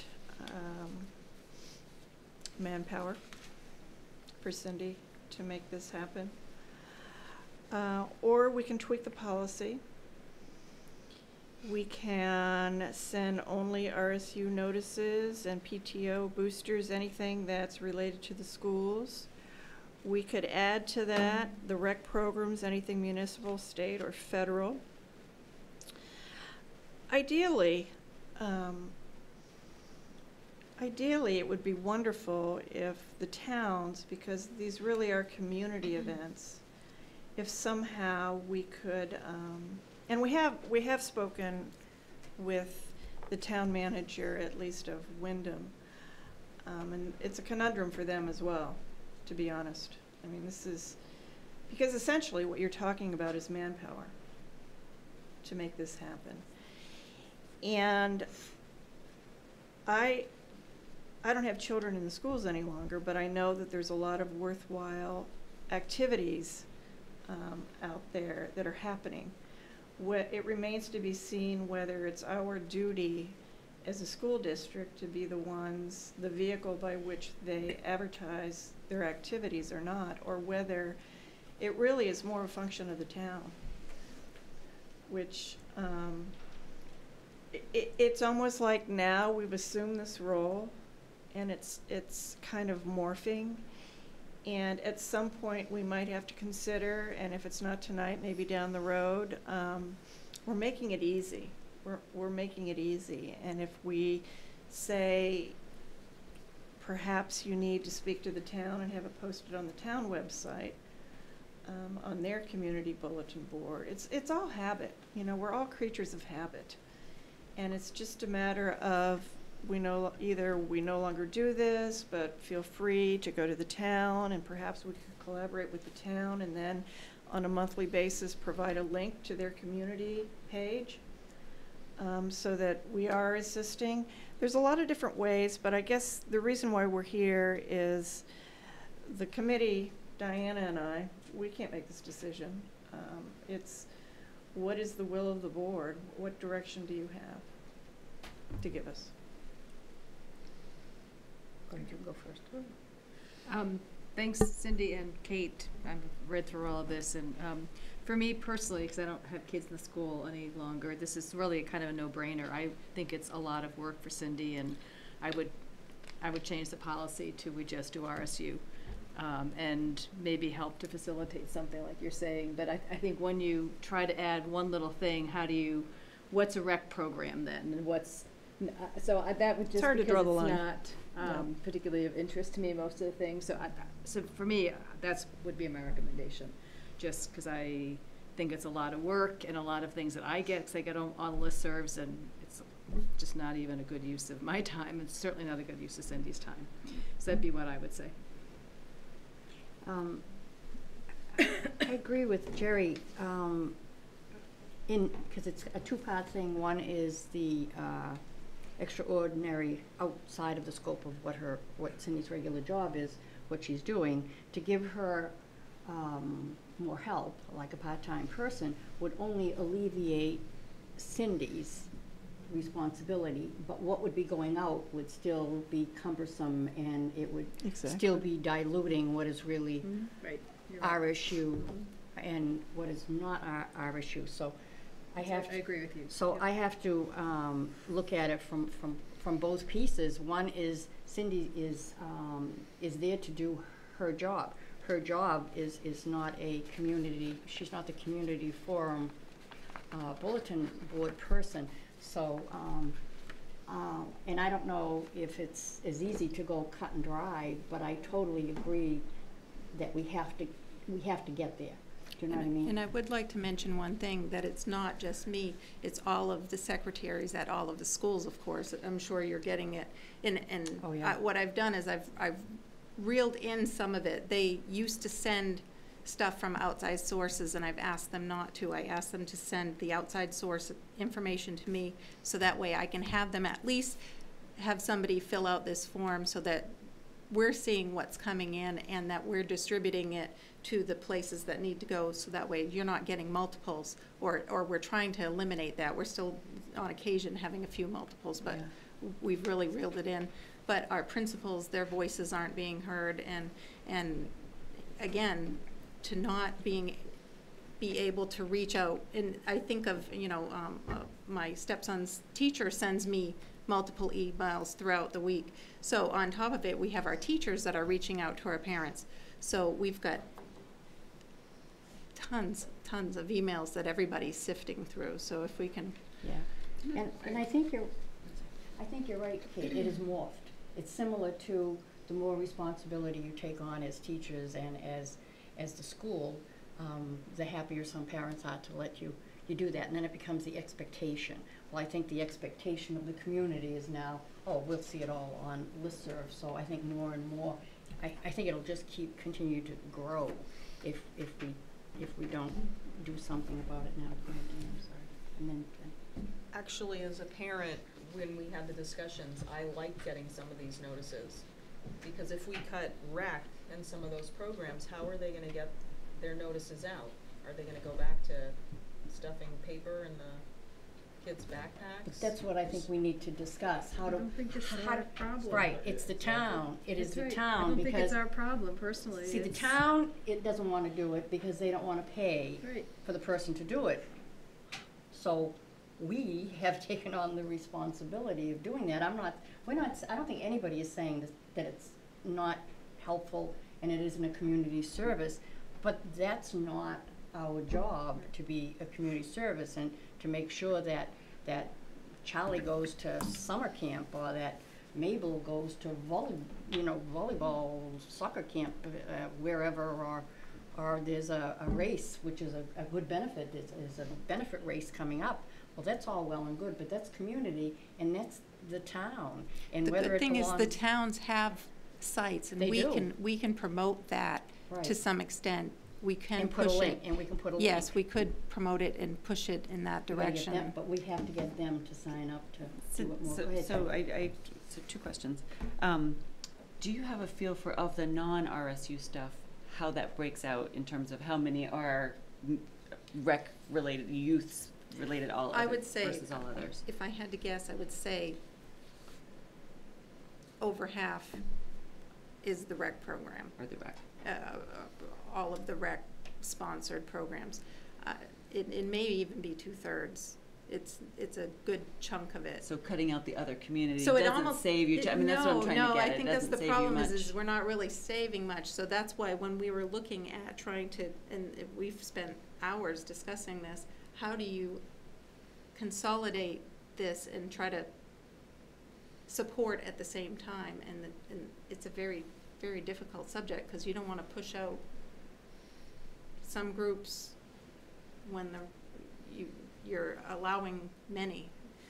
If you, I liked the way you guys wrote up your recommendation. In fact, I read it and said yes, yes, yes, and yes. I liked exactly all of those things, but I hear what you're saying about the other non-related or even the rec sport. So how would you be able to do, if you did a summary email where you put it all in one? You just kind of suggested that. Well, I could put a link that consolidated everything. Does that save you anything or not? Is it still? You'd still have to review every single one of them. Yeah. Right, unless it was just a town link and the towns were the reviewers. Yep. So I think it would have to. Just be a way to remind. What do you think, Kate? You know what I think is, I think it's become easy for people. We're easy. We're easy now. It's the easy way to disperse information because we have the numbers, we have the audience. But I think if you don't do it, necessity is the mother of invention. Mm-hmm. I didn't make that up. But in any event, all of a sudden, the rec will say to the powers that be at town, well, we're no longer allowed to do it through the school. Mm-hmm. But if we create our own page, they will do the link. I would like them to do the work. Or rec programs could get their own listserv. I mean, in terms of just beginning to get but it's a lot of work. You've got to figure out a way to get people to sign up, and then when you don't want to do it any longer, how do they unsubscribe? Which is very difficult to do with the Wyndham High School. I can't unsubscribe. It's very difficult. But I think you're right. There's other ways to do that, and I just really do, and I support Marge in that.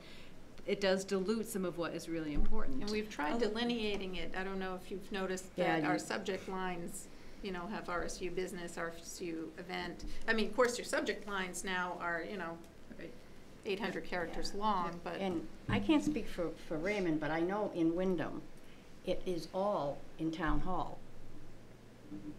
What's in town hall? The rec department's in town hall. Oh. The website's done out of town hall.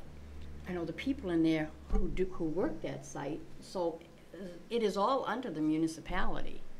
So, there is nothing that says they can't work. Not quite true for Raymond. I don't think it's really kind of a homegrown, Well, it should be. Volunteer effort. Well, the thing is, I mean, if you want to talk about rec, and my kids were have a involved in website. rec back, they can easily start creating their own listserv. Right. And then year after year, it accumulates, Yep. and they send it out. It's just a matter of time. I mean, if you sign your kid up for this summer, and there are 300 kids who sign up for the rec, I'm sure they have their email addresses. So create a listserv. Create a rec listserv. I mean, I don't want to tell them what to do, but they have the capability as the same that we do. And then you just keep adding to it. Just one other question I had. So just in terms of the desensitization issue, so your workload is really the issue to me, because from the desensitization issue, what I don't understand is why, if someone selects going to all grade levels, why do we get it 3 times instead of just through you?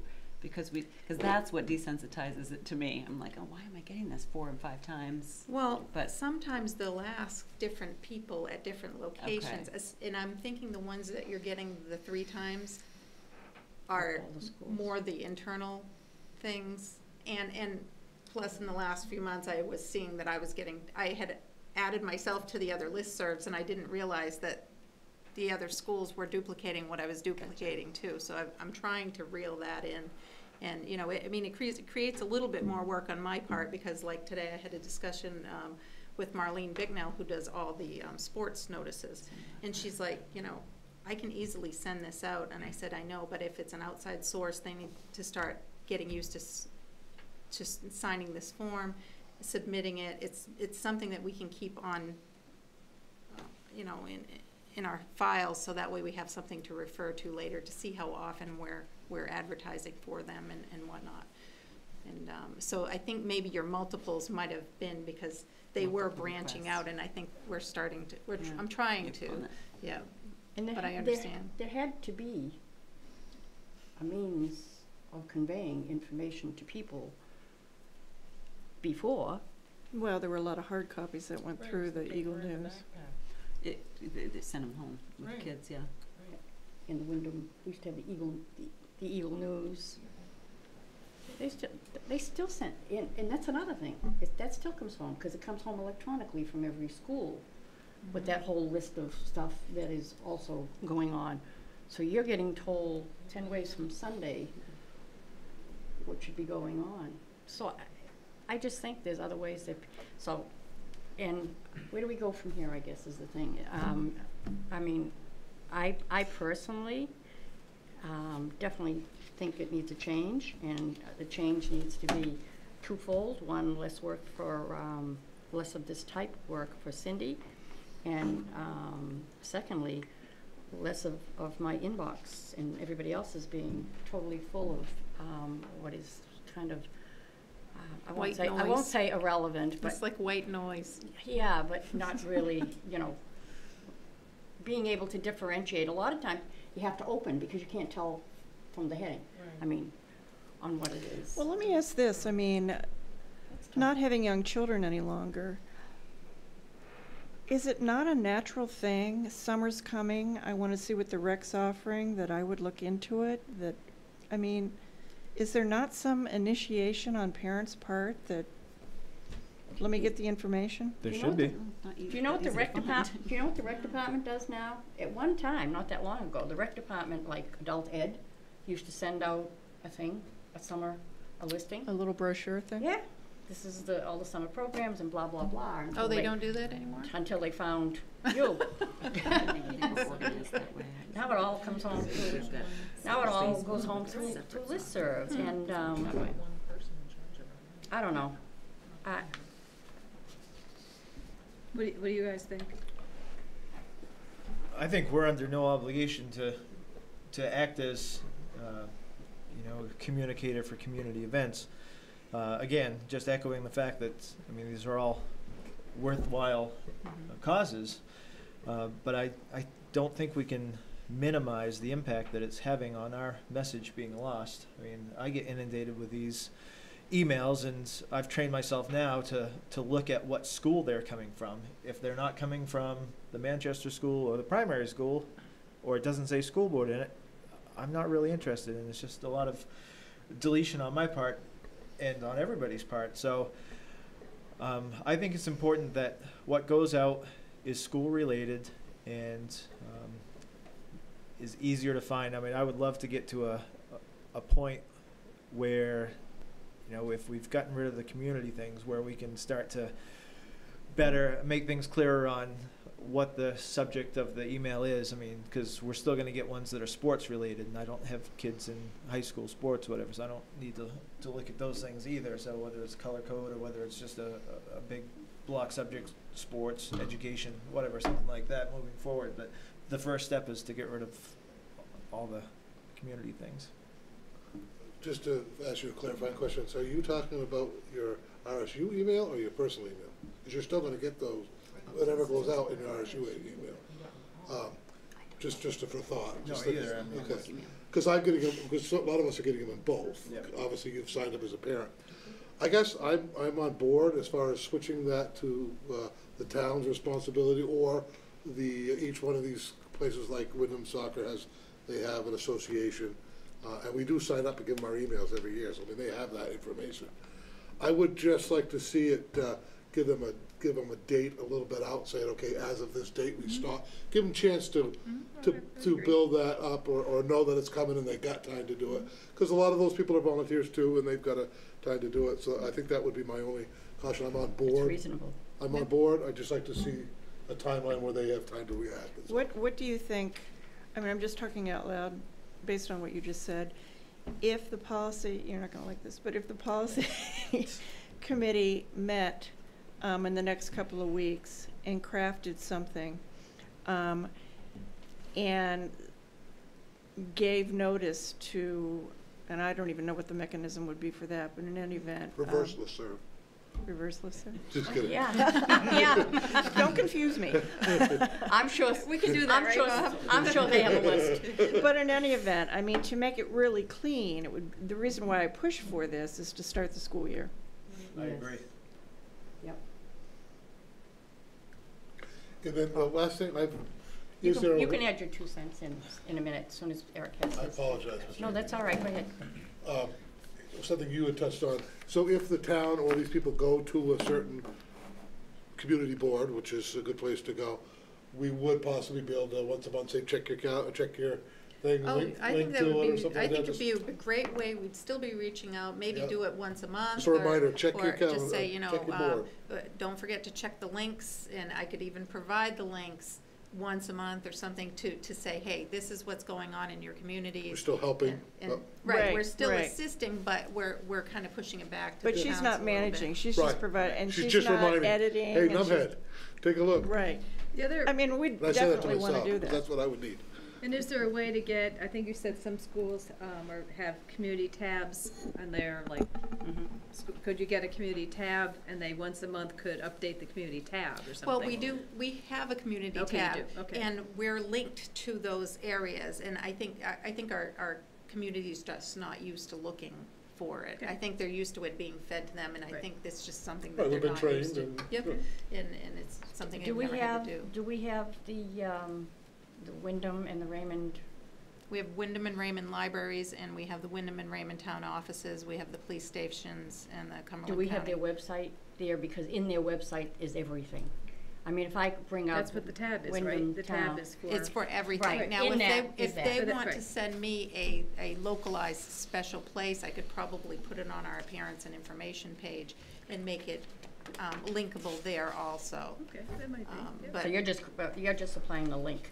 I'm, They've got to well, I update mean, the you know, information, right? yeah, for me to take the time to see where everything is in these pages for parent interest, I haven't had an opportunity to do that yet. No, Yeah. just provide the link. Just a link. Right, I so mean, the links to the Right. towns are there, Right. but, you know, I can see how a parent would have a hard time finding these links. You know, and I think one other thing, before we go to Bob, we might be able to delineate, like the sports, like you were saying, I wanna see if it's sports, like, as you see now, we see RSU14, and it's not coming from Cindy Kenny anymore. And we could do something for sports and say, this is sports at RSU14, or, you know what I mean? So that way, maybe that name coming to you, you'll see sports, and you can automatically filter it out through Outlook, and if you need help with that, I could show you how to filter those, and they'd be gone. Go ahead, Bob. So another of the things that's been a problem for poor Cindy is not only delineating who should or should not be allowed to send out messages, but sometimes what we get from folks to send out isn't even formatted right, and we're spending our time formatting their message. Yeah, true. We'll get an ugly PNG picture or something that should be a PDF and it's not, or it's formatted poorly, and rather than send out a mess, you know, professional as she is, she takes the time to fix it. Now, to your point, Mrs. Briggs, about letting the town have their own listserv, that's really seems to be the way to go with me. How we set, and it's easy to configure, our listserv, it's called moderated. So as a new user comes on, by default they're moderated, which means they're not allowed to post to the listserv. The town can get their own listserv and set it however they want so that anybody can post to the listserv. Or they're not allowed to post to the listserv, people still do, and then it goes into a holding area, and we look, approve, deny, reject. Deny or reject is whether or not you let them know that it didn't go through. So it's $15 a month. It's not a lot of money for a listserv. And if they set up their own, and then over time through maybe community TV and their own mailings, plus maybe periodically a few times a year, the school could say, go over there, have a community announcement. And then the parents who are interested in rec could get on that and roll it over time. As long as they call it something different. Right. So are you volunteering to work with the town on that? Absolutely, I'll do it. It's a transition that'll work away, yeah. Sure. So, when Diana and I and Cindy leave here tonight, what's the direction? Forward. I would say to rewrite the policy at some point so we can look at that, but also I think the head nod for us, I think, is to try to, at least in practice, change this by the start of school, which would mean figuring out a way to let all these community people know that we'll no longer be doing a listserv as of, you know, September 1st or something or whatever. That's, I think, the direction. Okay. But we do need to have a policy change, which Oh, yeah. probably needs to happen at the first meeting in August so that that's sort of official. But we somehow letting these folks know that as of then, we won't be continuing to do that. Does that sort of make sense? That's helpful. Yep. That's helpful. Okay. And you will see, on occasion, you're still gonna see a couple walkathons, because our Lions Club through the high school sponsors a walkathon. There are still a few RSU things that you're gonna still see through our school department that you may think should have fallen on a list. Because they're associated with student because of their organizations. association with the school. So it's not gonna eliminate all, but you'll see a huge Almost drop. Okay. Okay. Great. Thank you for your time. This has been Thank- helpful. Yep, good. Thank you. Thanks, Cindy, for coming in.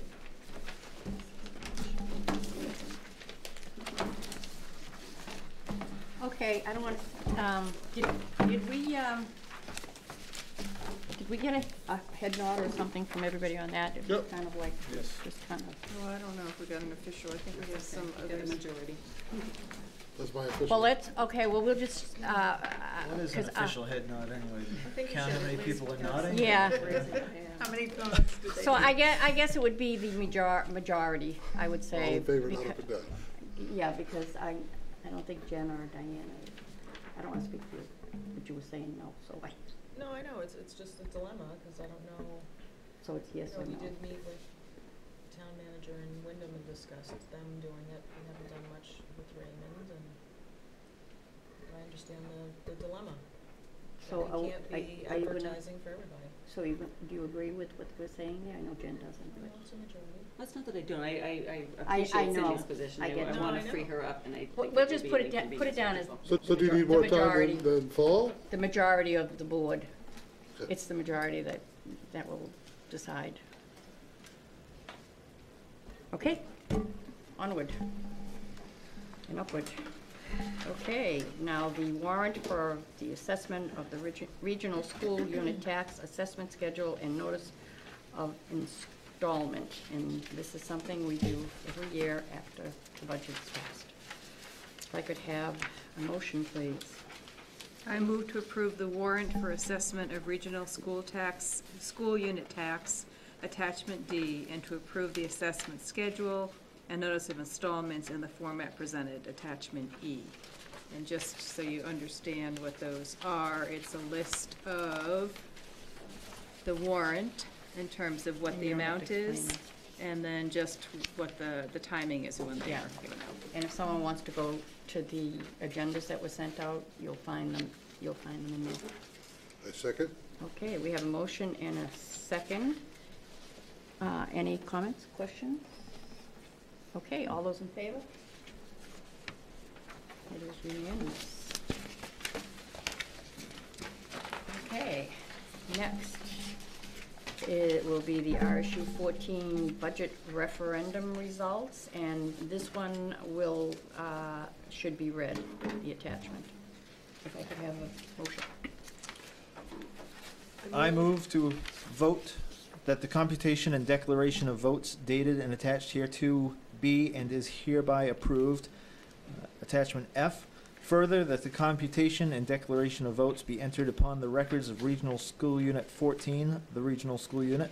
Further, that a certified copy of the computation of and declaration of votes be sent to each of the municipal clerks within the regional school unit. So, referring to attachment F, again, the computation and declaration of votes. The total number of votes cast in all of the municipalities within the region in the affirmative on Article 1 of the warrant and notice of election of the referendum held June 9th, 2015, relating to the budget validation is 556, and the total number of votes cast in all of the municipalities in the region in the negative on said article is 241.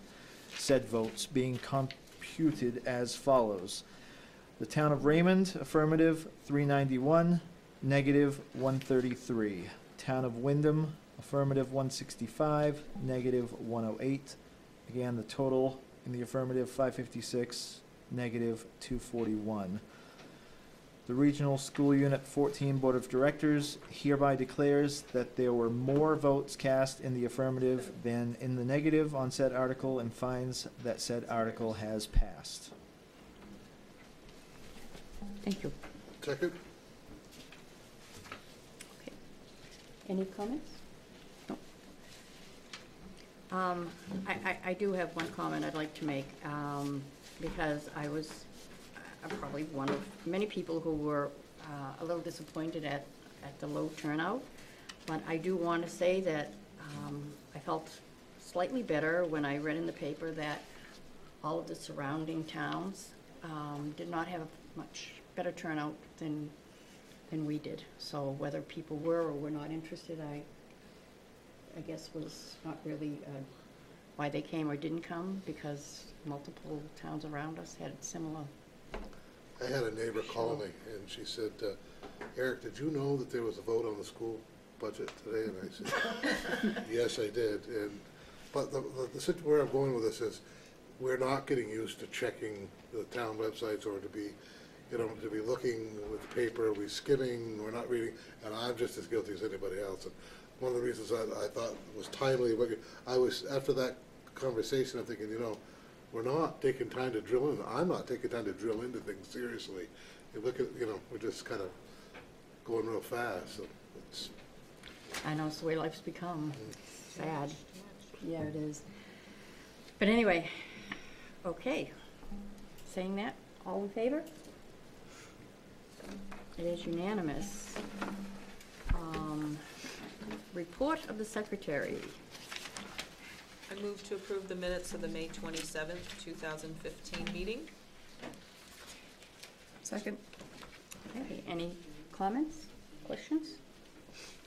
Seeing none, all in favor? It is unanimous. I move to approve the minutes of the June 3rd, 2015 meeting. Second. Okay, comments, questions? Seeing none, all those in favor? It is unanimous. Oh, I'm sorry. I wasn't there, I'm gonna abstain. I know, this is like a very difficult, this inline seating. Sorry. It's okay. Jen's abstaining. Okay, now, if we could have a I know this is usually an off night for us because we usually don't do reports this way, but because this is our last official or planned meeting for the school year, the chair of the Facilities Committee, Pete Hensler, will give us an update on our meeting. The last one we had, Pete. Thank you, Marge. Yes, the Facilities Committee had a chance to meet on June the 10th, and Bill Hanson has already covered some of the information that we covered in our meeting. He started off by giving the presentation about the windows at Field Allen, gave us an update on that, similar to what was discussed tonight. Also went on to give us an update again on the insurance claim for the roof at the John Andrews School. So we're still waiting to hear back, as he mentioned, on that in terms of what the amount is and how we're going to proceed going forward. Also getting some clarity on whether there's any difference in the amount based on what our plans are, or if there's going to be any stipulation as to how the proceeds from any insurance claim can be used. So there'll be more to come on that. The next thing that we discussed was getting some clarification on how the newly voted upon cost-sharing formula would apply to any kind of blended school renovation and expansion project. Some scenarios were discussed in which if we're taking an existing structure and doing a renovation on that, but as part of that we also want to add a wing or do some sort of thing that expands the footprint. What we have found out in speaking with the attorneys is that it would go as a blended cost. So what would happen is the part that was considered a renovation within the original footprint, that would apply as the renovation cost-sharing formula is written, and anything beyond that that expands it and is considered an addition would be handled just by the town in which that school was residing. So we got some clarity about that, and this all applies to, part of our charge is determining what the next steps are for the middle schools in both towns. And so we're still discussing options there, working off the great work that the previous subcommittee had done. And so Bill Hanson, in speaking with us, is meeting with the architect and also wanted to know some of the parameters that we want to work within. And so that was part of the discussion as well. Bill also updated us on his meeting with the architect about any potential property acquisitions that the RSU might explore down the road, and what that land might be used for. There are some properties that are for sale within the, abutting the RSU campus in Windham. So we've been talking about some of those.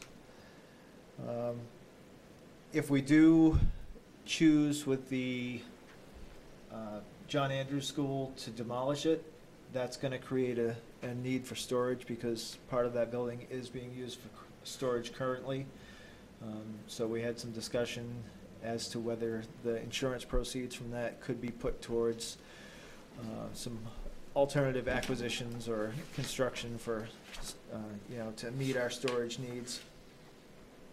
So again, until we get the insurance information back, we're kind of at a holding pattern in terms of coming up with a recommendation. But hopefully that will be soon.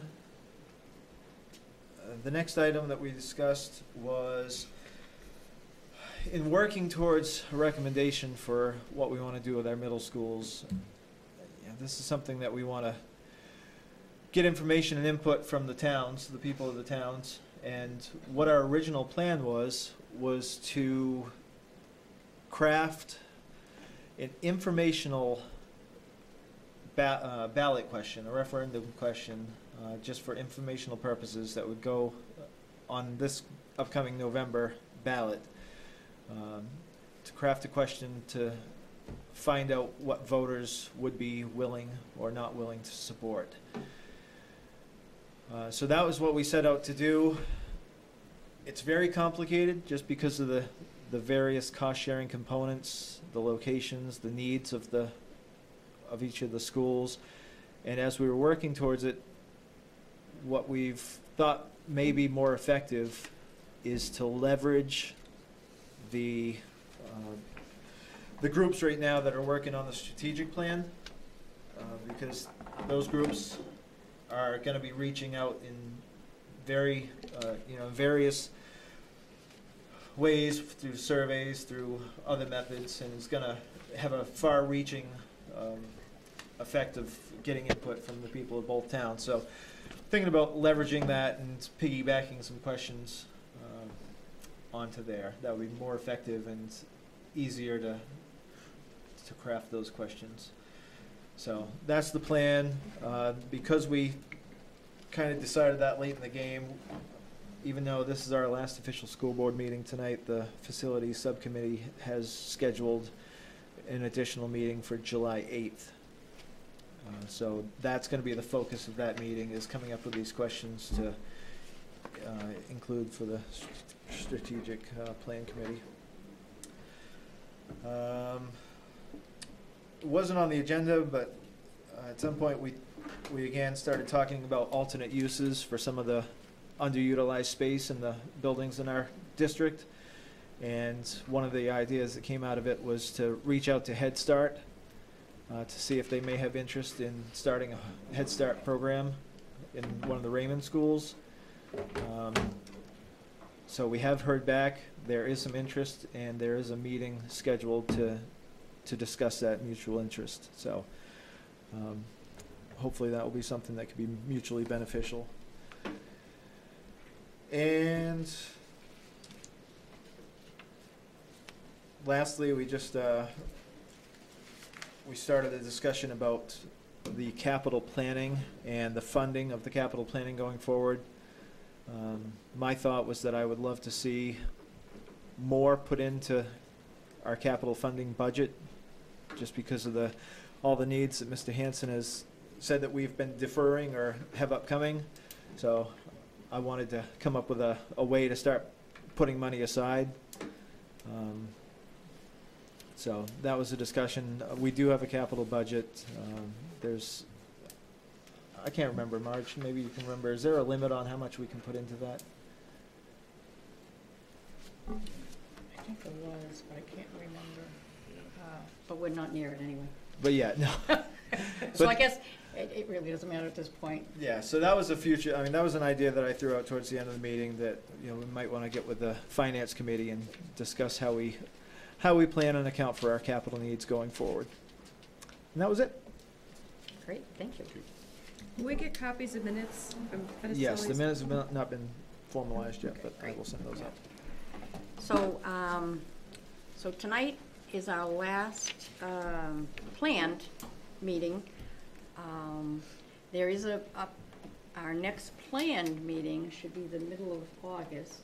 Everybody's looking at me weird, but there is a possibility that we might have to have a short meeting at some point in time for new staff, and that would only require a quorum, as long as we can get enough people to come, and it would probably be held at central office, and I no more than 15 minutes. Did you say held at the beach? Would you say at the beach? Did you say held at the beach?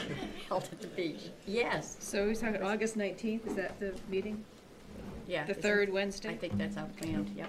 And You sent out an invite? so, and of course, the rationale, as you know, behind that is the fact that if if they find staff they want to hire, those people have got to be able to give wherever they're working notification, et cetera. So the sooner we can solidify their positions, the more, the better it is for everybody all the way around. Sandy, So- do you have any idea of what we have for vacancies right now, like number-wise? I don't. It's probably high this time of year. We're typically trying to hire people, so I think we've got a good chunk of it done, but I know we still got more people out there that we have to hire, so. Yeah, and to Marge's point, you could even do a 10-minute meeting during the day. I think you could probably get a quorum. At the beach? Mr. Howell really requested that we consider that, only because people might not want to come here if they don't have a contract. They don't want to give up their contract until they have a contract. So for them to wait till the third week of August for you to vote on their contract could make people say, well, I'm not so sure I want the position. So I think if we meet sometime in July, just once, we could do this really quickly. That would really help, particularly the administrative staff. No, that makes sense. It does, yeah. That would be good. I don't know until I had one either. Now when we're done, you can't leave until you sign all Is that all the back? papers. Yeah, I started it ahead of time, so he's good. How have we handled that in the past, though? Get out of Did we here. do this last year, Are too? we, okay. We can adjourn, leave, talk, whatever. Okay, have a motion to adjourn? So moved. Second, third. All those in favor? It is unanimous. We are adjourned. Thank you very much, and have a nice summer.